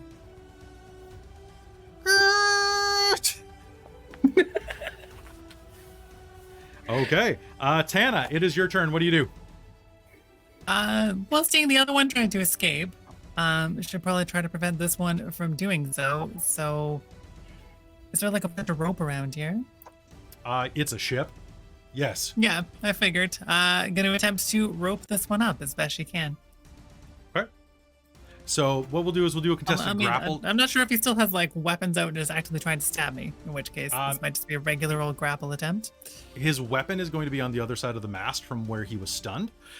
So you are going to be able to basically make me a grapple check with advantage versus his attempt to not be grappled. Basically. Okay, sounds good. Tana is terrible at this, so advantage is useful. Okay, I got a not good on this. I got a 9. I rolled an nat 20, which means on just strength, I have a 20. Wonder Woman! All right, you lasso him. He tells you all the truth. Nakro, thank you for the hurt them more. I'm going to use it in a spectacular way. Oh no. And she's also gonna try to like charm him a little bit and say, "I promise you'll be safe. We'll drop you off when we get to name a place we're going to. I forget." make me a persuasion roll. Sure. I'm going to roll percentiles to see if this is his kink. You may not roll with advantage. Oh gosh. Well, today I am proficient in persuasion, so that's useful. So I am at an 18. An 18. And in Elven, they will say, "I hold you by your word, exile or not." Do a little dramatic nod. There's no more fighting here, so then let's dismiss the giant, horrible dagger made out of the gaps between the stars and do a little awkward smile. All right. And probably wait to see what the heck the rest of my party does on the other ship, because they might need to be rescued. I think that is definitely, potentially, the case. Astral Elf number 3 is bound and cannot do anything. Captain Sartell is going to yell across, "I would suggest coming back. It's probably not worth it. Oh, by the way, you can't drown. You cannot drown." But you... And that's all she can get out in one turn. You cannot drown, but... okay, switching to the other ship. Ooh, this priest is going to bark an order. Fire upon them, he says in common, and is going to... Oh man, really? Is this what he's gonna do? Okay. He's gonna turn to the Hadozee near him and say, cut loose the wing. And I am going to need... the Hadozee are going to make attack rolls from the bow god. Okay. I need Wrek, Mulj, and Francis to all make me dex saves. I'm guessing danger sense applies here too. Danger sense will apply. Hey. Oh, good. Nat 20. Nat 20. Perfect. All right, you're going to take no damage and are going to be fine. Wrek, what'd you get? 12? Ooh. Francis got 12. 17. 17? Okay, so you'll only take half damage. Unless, do you have uncanny dodge as a monk? My brain's blanking because I forgot to... Unless someone wants to buy me determination. Don't think so. Yeah, I don't think you have... Because they have everything else. They're beautiful. No, I think I have to spend a key point for... Oh, that's right. Step of the Wind, which have... lets me disengage or dash. Okay. Or jump double distance. So,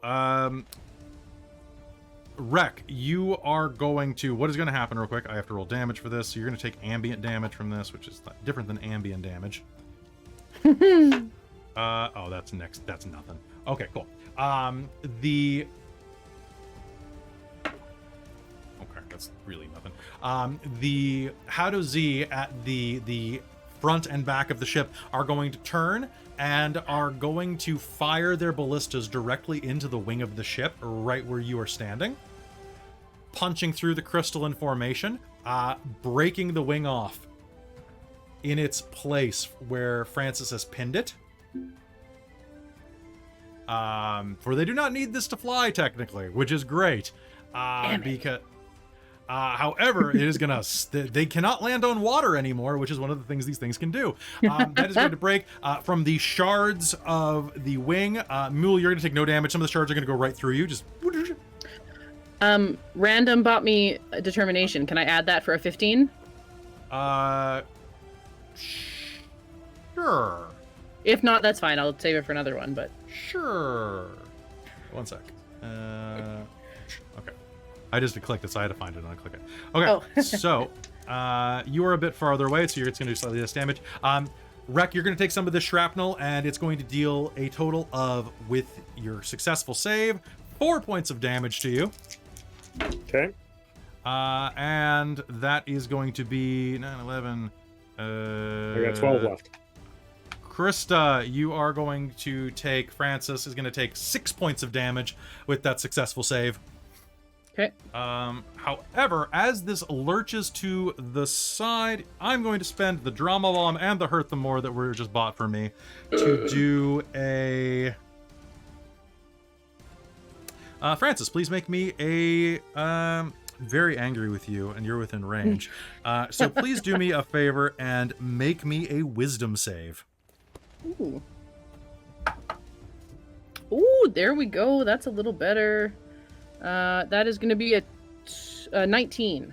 Oh. Okay. He's a wise boy. Okay, so that is actually going to fail. The priest says a word of command, and you are going to feel like your body start to freeze up for a moment before you just push through it, like it's like Gossamer tearing through this command that tried to grip your mind. Nice. The priest is going to narrow his... They'll look up at the priest, narrowing their eyes back, and go, "Giants couldn't hold me. You don't have a chance." I'm going to spend a Hurt the More then. So the Hurt the More that I was going to spend to do something awful, I will instead spend to just do another action, and we'll say in Elven, which hopefully you speak. And I need you to Pardon? make me a deck save. I don't speak Elven. So you'll hear. No, yeah, it sounded like Menomina to me too. I know, sorry. That is a 15. Which is not going to be enough. He raises his hand, and Astral Rain is going to magical flame like radiance is going to come down, dealing 22 points of radiant damage to you. Oh, then he goes down. They Okay. go down. I will make me a roll me a d20. Tell me if it's high or low. High 18. Okay. So you are going to pass out holding your immovable rod. Fantastic. And I'm going to spend the drama bomb to have you tumble into space. While still holding it, or Well, you'll still have. I'm not going to take your magic item from you in this game. oh, that's fine. I mean, the beauty of it is at least it sits in one place, so I can always come. back Oh and yeah, I find it guess later. technically. I guess technically, no. You know what? I'm gonna. That's good. Yeah. I forgot what we were talking about here. So what Yeah. I'm gonna say is that the wing is gonna break free, and it's gonna kind of be anchored around the rod. You are going to tumble free, Beauty. and the rod is going to be in one place. I'm just gonna mark the rod. There we go. And that is that. That's my drama bomb. That's my hurt them more. And that is my bonus action. And with that, he is going to vanish. Blitz, like just fading into starlight. As far as you can tell, at least. Boop, boop, boop. Mulj, it's your turn. What do you do? This ship is breaking away and pulling away. Let's see. It is going to be able to, without that, it's going to be about a 30-foot gap now as it pulls away. This does not seem worth it anymore, even though I'm very, very angry and very much want to punch that priest who has vanished.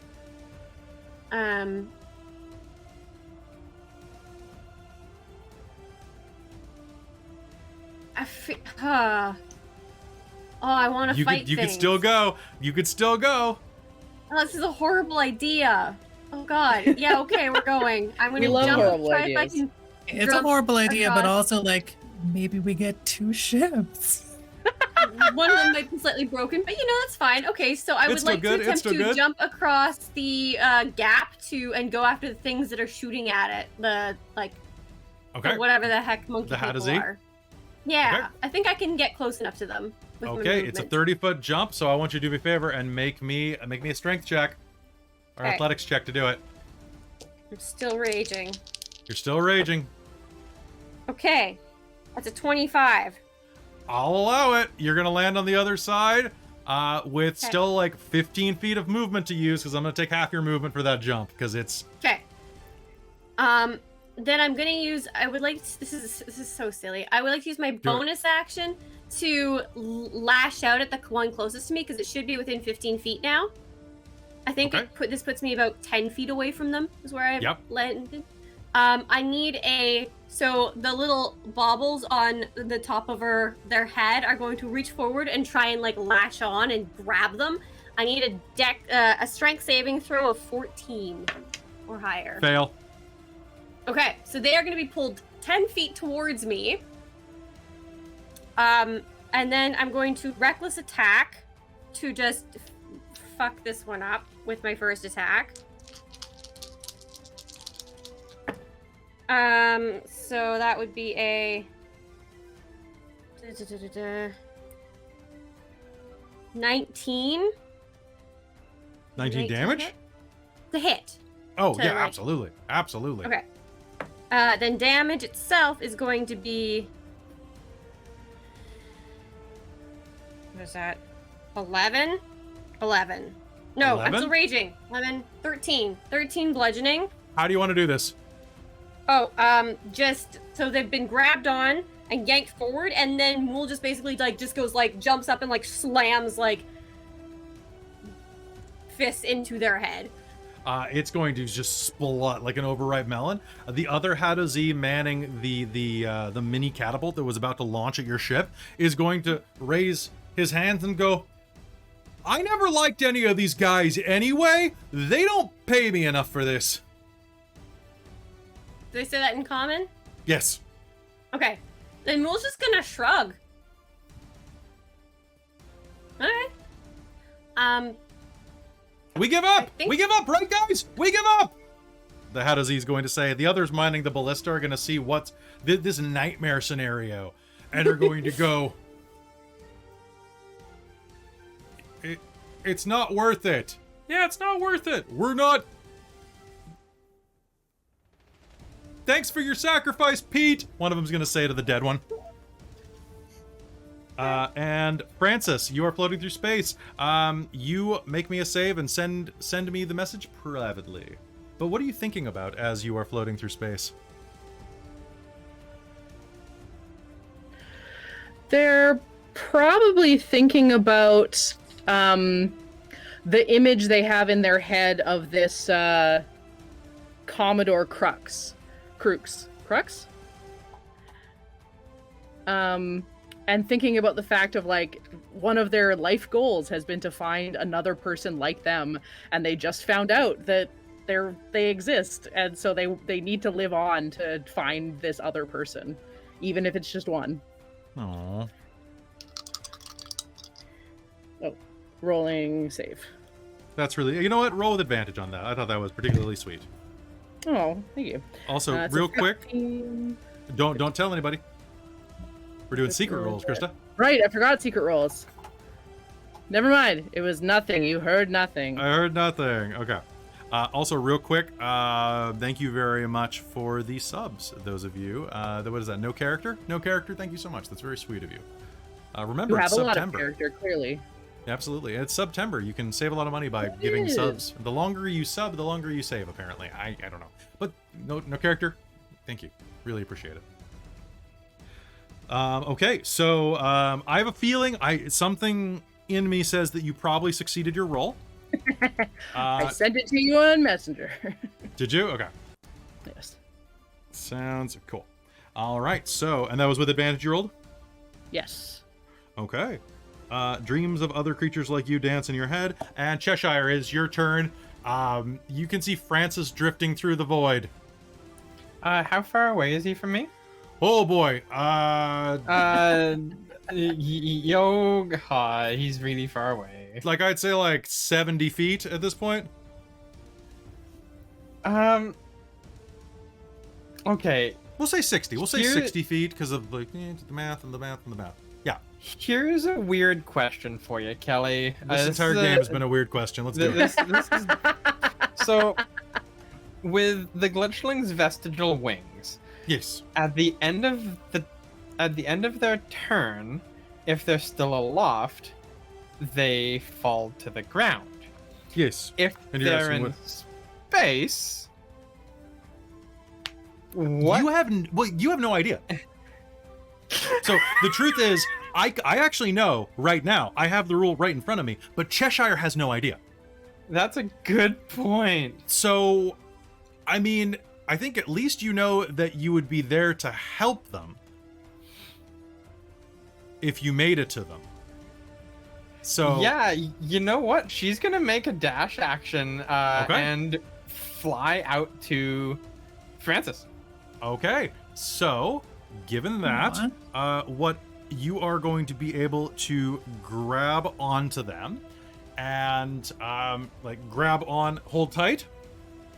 Yep, and Okay, so that was 40 feet off the bow. Okay, so that is. So the weirdest thing in your life is going to happen to you. So you spend your action. Do you have a bonus action you like to spend? it would be a full action to try and to use a medicine check on them, right? Yes, it would. A bonus Okay, action would be like then- healing word or something like that.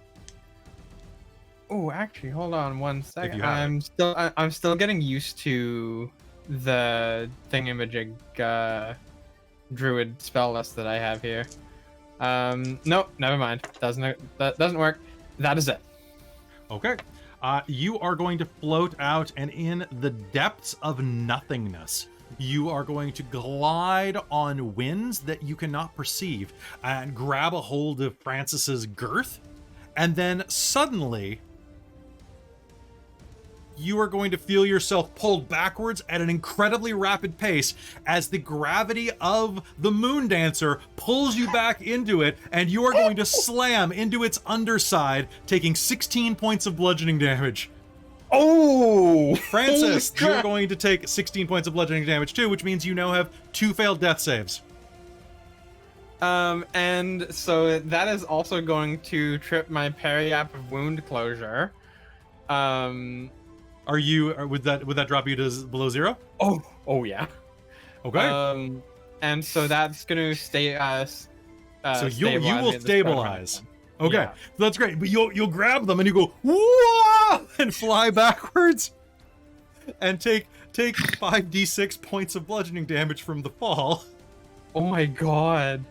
So you slingshot yourself into the underside of the ship and are both rendered unconscious, but you're stuck in the gravity well of the Moon Dancer, which is the preferable option. Accurate. That I was not expecting that. It's so good. I looked down and I was like, oh no. Oh, do it. Oh, it's no. great. I didn't think you would be knocked out, to be honest.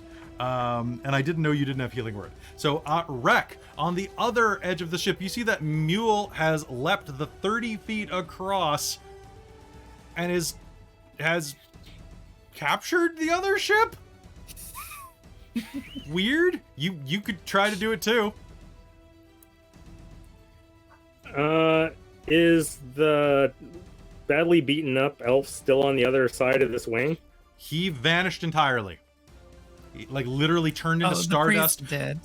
The priest. Oh, The badly priest did, beaten but I'm talking about the other one on the wing one? with me. She is crawling up the wing on hands and feet. Her turn is right after yours. She's just Okay. I'm gonna wheel back and run to her then and go, look, we don't need to keep fighting. Let's go get a bowl of soup or something. Call it a day. Soup. Soup.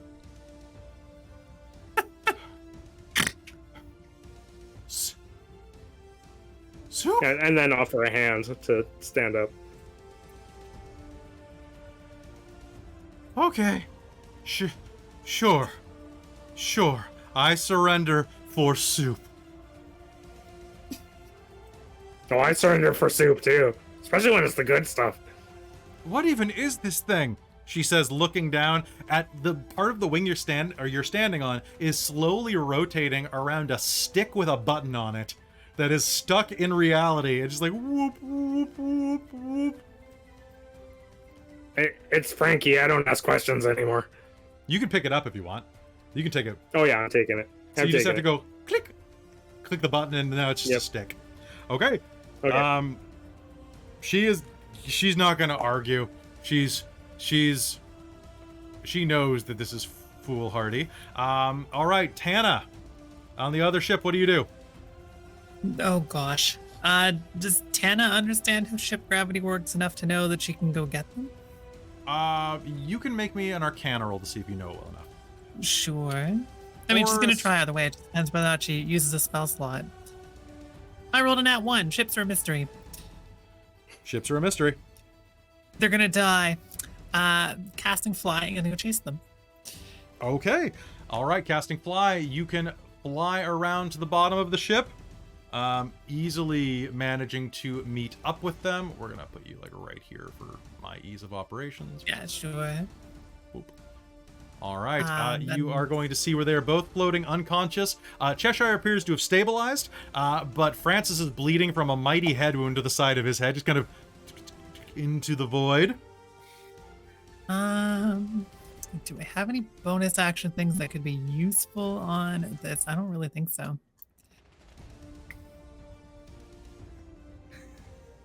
Okay. No healing word, nothing like that. All right. Does anybody still have their I'm gonna inspiration? go show up at the very least. Oh, I still had my inspiration, but I'm Well, not- that doesn't not help. alive. That doesn't help. No. Yeah. Tana, this one, but So I guess it'll take a return to be able to do some heal checks here, okay. which I should have definitely taken proficiency in today, but I did not. Right. Well, Being an asshole who elf is hilarious. would- you'll hear Captain Sartell yell down, "Are you all right down there?" No. Bollocks. Stay near the ship. You will run out of air. I guess how much conversation can we do? Are we still in rounds or are we out? I think that you guys are basically about out of rounds, so you can give me one more line. Okay. It's not me I'm worried about, it's these two. All right, and with that, the on the other ship, Starbell is going to heal, and that ship is going to try to peel away using its spell jamming. Yeah, it's the hat is here. I'm just doing some mental math for what people would do.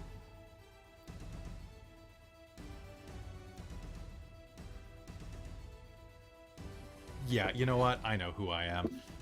And with that, there's going to be a twinkling noise, and on the bow of the ship, the priest is going to re-emerge out of starlight and turn to look at you, Mulj, and say, I appear to have been boarded. Vacate my ship. Reinforcements are well on their way. Or stay and die. Okay. And Mulj, it is your turn.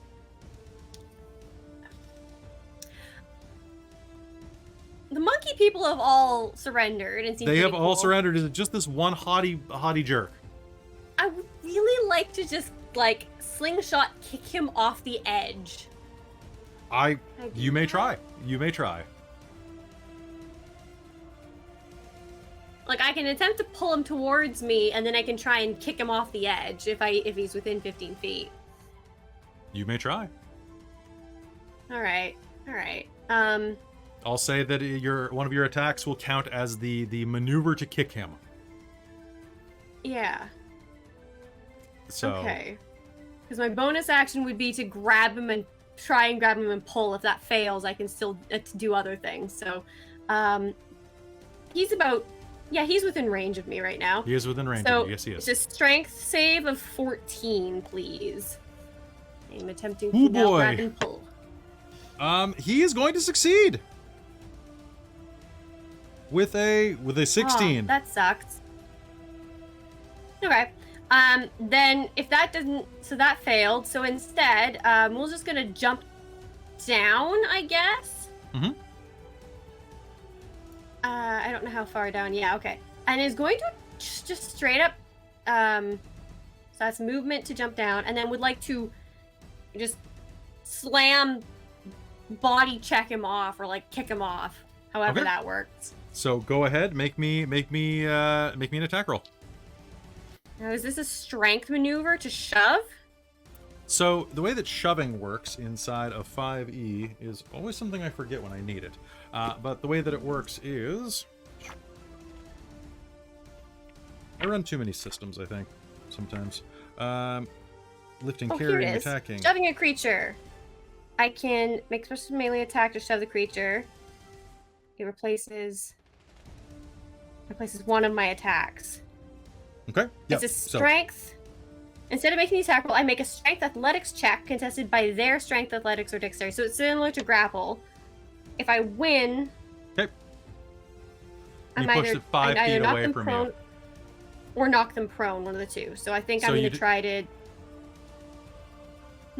So you'd have to... So he is 10 feet from the edge, so you'd have to shove him twice. Yeah. Okay, so I have 2 attacks, and this replaces So one go of ahead. them. All right. So, and since Okay. this is a strength athletics check, I have advantage because of raging. You do, so I need you to roll me twice. Okay. First one is a dirty 20. Okay, the first one, you are going to step forward and shove him 5 feet back. How dare you! I am the great priest of this vessel. I am... Make me an attack roll. And that's a...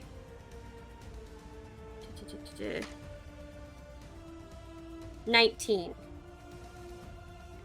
I am all too... I don't care! If they're talking in Elven, Mul's just like, I don't speak. He's doing it in Fancy. common. He's doing it in common because he thinks you're stupid. Then- He got a 17, you got a 19. That's whoop! and he's gonna fly ass over tea kettle into the void as the ship continues to fly on without him. Ha! My ship now. And with that, I think that we are out of combat rounds. Francis, what are you thinking about? Probably in the reverse order of, he started to think of his future, but then also gets a flashback to the people that raised him when they really didn't have to. His storm giant family, who took care of him when, they could have just, not knowing what they were, could have just left them out in the snow and left them to die. But they didn't, and so they want to have an opportunity to make sure that they survived. All right. Make me a save. Okay. That's something. Okay. I'll message you. Sounds good.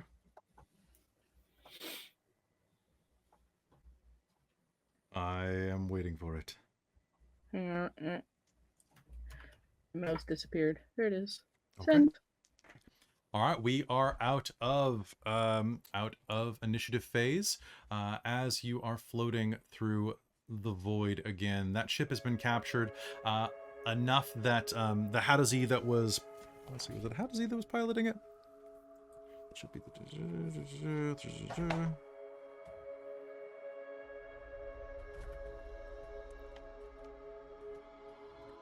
All right. So the ship grinds to a halt. Francis, Tana manages to carry you up top, at which point, let's see, the periodic wound closure means that you automatically stabilize. So You stabilize, I think yeah. Tana might try stabilizing first before moving them. Okay, She's not great at this, but I can roll. make me a medicine check. Oh no, my almost my death is gosh, in your I hands did again. okay. Oh no. Hang on. I have a 19. 19. Okay, Francis. At 19. two death saves and 2 life saves, 2 plus 2 negative, you are going to stabilize. Yeah, I feel like without any real equipment or anything here for bandaging and stuff, Tana's probably going to rip her clothes and try to bandage you and keep pressure on the wounds and just hold you against the hull of the ship for a while until she calms down and you seem less dead. The breathing calms Kelly, a little bit. stabilized does not mean conscious, correct? Stabilized does It's not just you're mean not dying. conscious. Yeah. Okay, that's what I thought.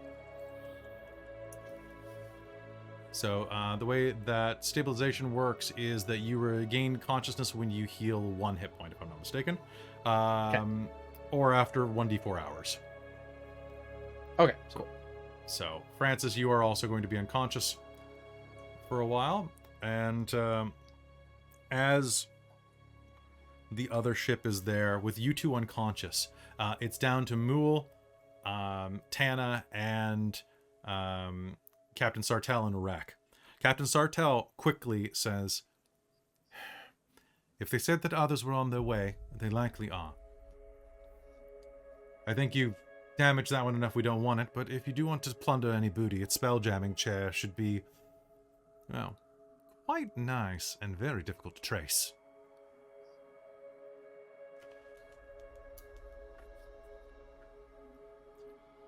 Thoughts?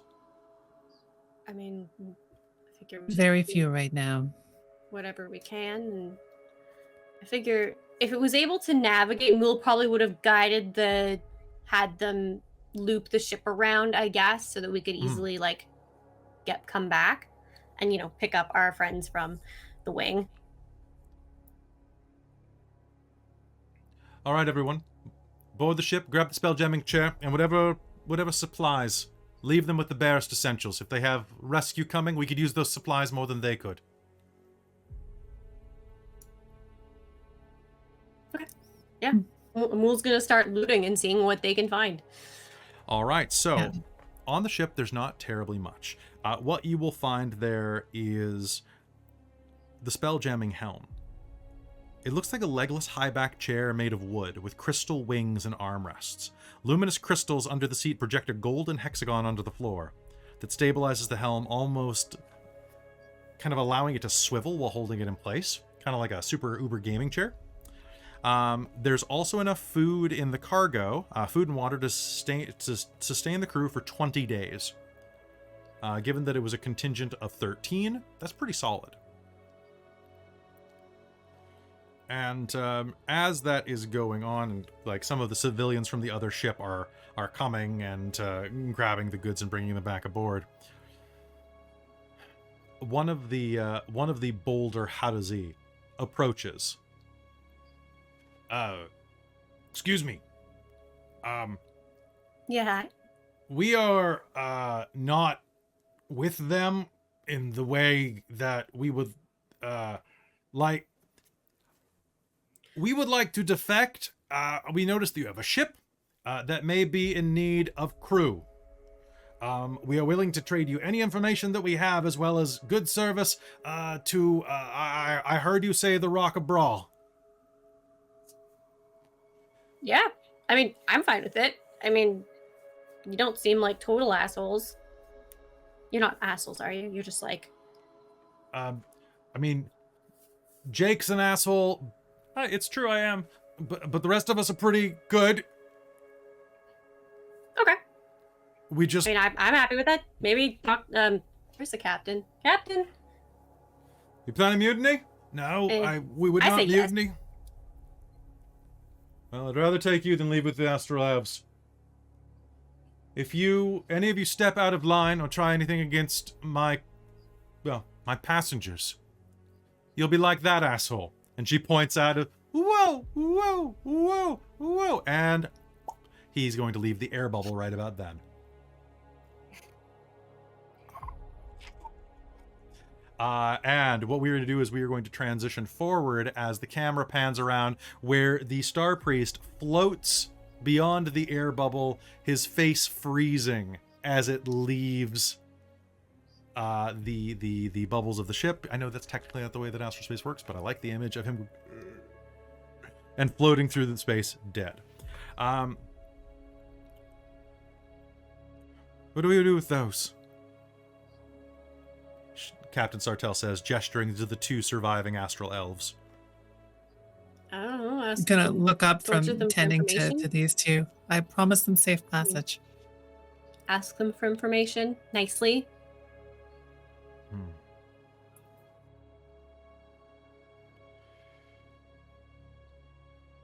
I want to apologize to most of you. I think I've been flippant and cold since what happened back home. Francis, I'm gonna whap you on the nose. You'd better be okay, because you deserve a chance to go back and see if your loved ones are all right. To tell you the truth, I've been terrified since those things spoke my language, because I thought this might happen. Fair. Tana, you speak Elven. Hmm? You're one of them. I'm one of them. Find out what they know and what happened to your wound. Yeah. So, out of the two that you captured, do you question them? Oh, absolutely. Wrek, you drink soup along with the other one who's just shaking and having the worst day of her life. Just, No. I'm going to be court-martialed. I'm going to end up like that one. She looks over at Tana. No, you'll be fine. Actually, hang wait. on. Wait, am I in earshot for this one? Yes, you are in your shot. You're an elf. Oh, Everything's in your they'll shot. treat you much. They'll treat you much better than me. I made a deal with something. Yeah, see, look, you get soup. You'll be You and I fine, got to like probably. trade punches. Like some of my best friends trade punches with me on a regular basis.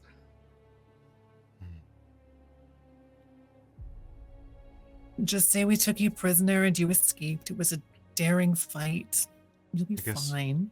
I guess the priest can't argue that anymore. Oh, yeah. No, I guess not. True. Sorry. It's not funny. It's It's bad. funny. And besides, look at it from my point of view. Better fed than dead. Hmm? This is true. That I can get behind.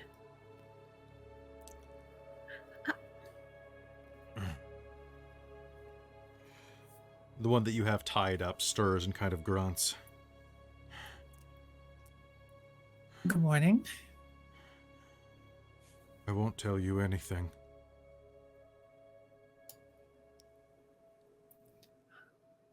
Unless That would be so boring, wouldn't it? there's nothing that could be done for your world. Once the seeds have done their work, there's no way to stop the process. Why though? Why would you? We're on a holy mission. By order of Emperor Zavin of the Xaryxian Empire. Your world is an acceptable sacrifice for the survival of the Empire.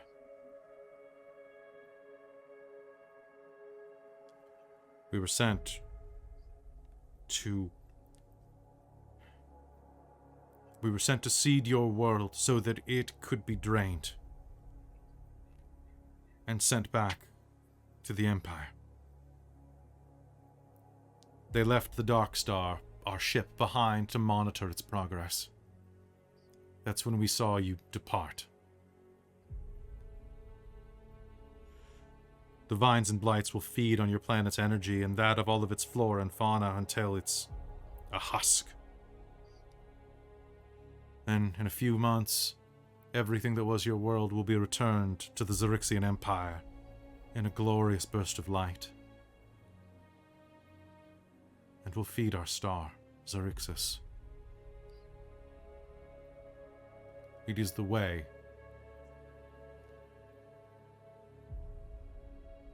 Tana, were you aware of this? Are you a Xaryxian elf? You don't have to tell me. I don't think so. Okay. But you do know I think about she the knew. Yeah, she knows bits, but she didn't know this. Okay. So you know about She's Xaryxis and wanted to Xaryxis go face. home this whole time. Okay. Yeah. We do not have long before Commander Vale will send others to meet with us. The priest likely sent out a distress call.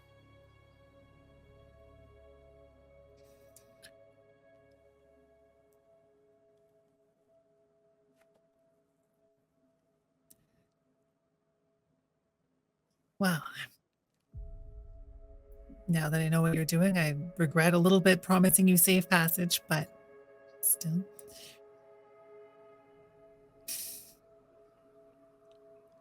The Hattazi will confirm this as you have them captured, saying that, yeah, the cargo hold was full of at least 100 of those seeds. They were jettisoned into the atmosphere of your world a while ago. There was an entire fleet of them. I'm I was sorry so about your excited when I planet. saw one. There's got to be something. Like, they wouldn't just create something if they accidentally unleashed it on their own places, right? Like, they've got to have like a herbicide, right? Maybe. Well, there should be enough air on their ship to keep them for some time. I say that we toss the elves back over to their ship, minus their spell-jamming helm. Let me double-check that won't just automatically kill them, now that I think about it.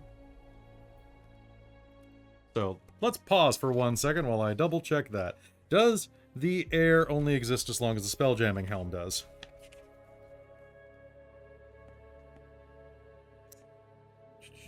Creature can breathe. Forms around a creature, takes a shape of a... Oh, no, so it's around a creature or an object. Cool. All right, that's good to know.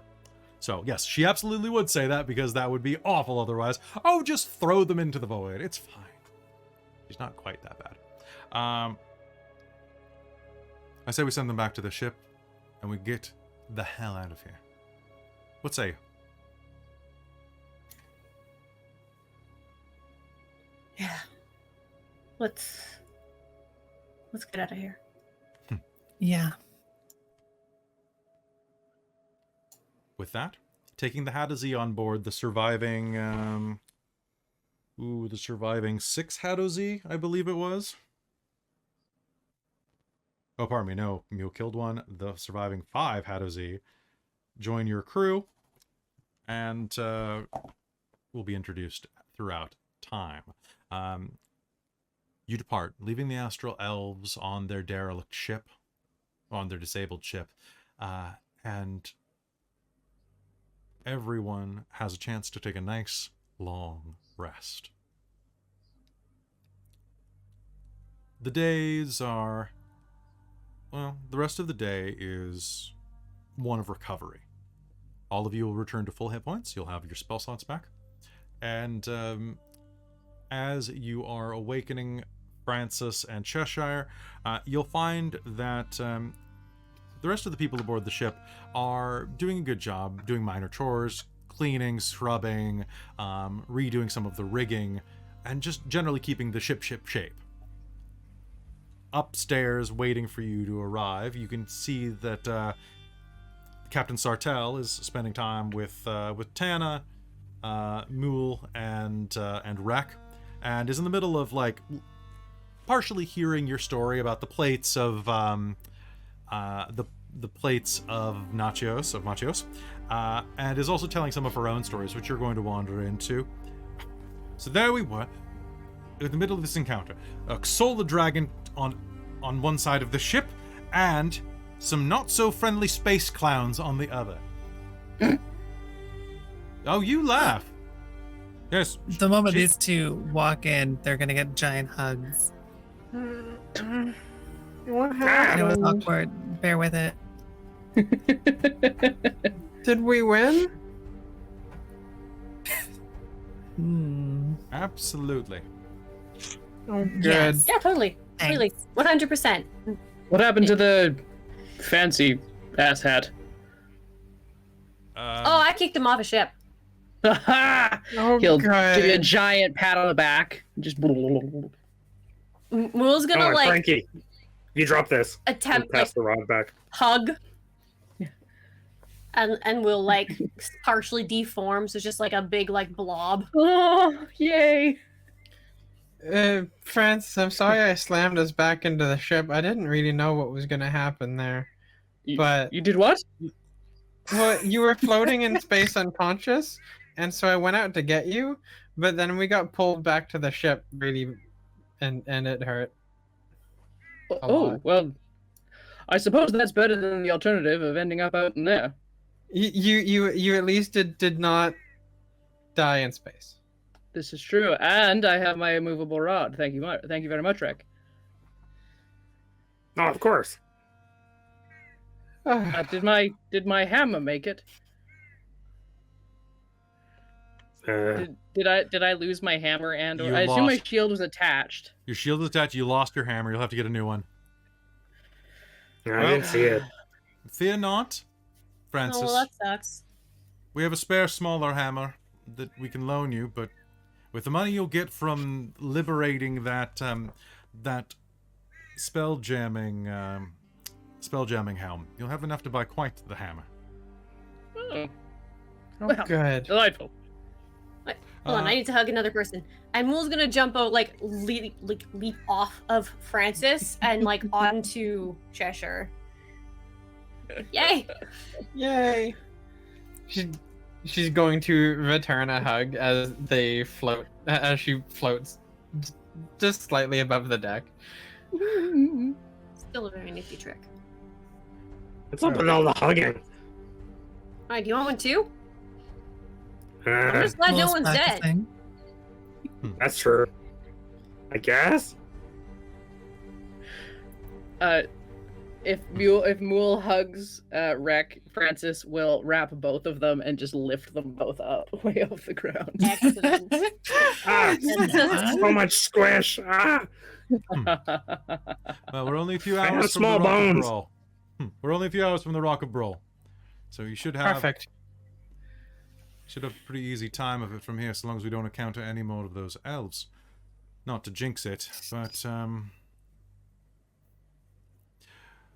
when we get there, I'll help set you up with a fence where you can get rid of that spelljamming helm for a small percentage. Let's see, there's 5 of you and 1 of me.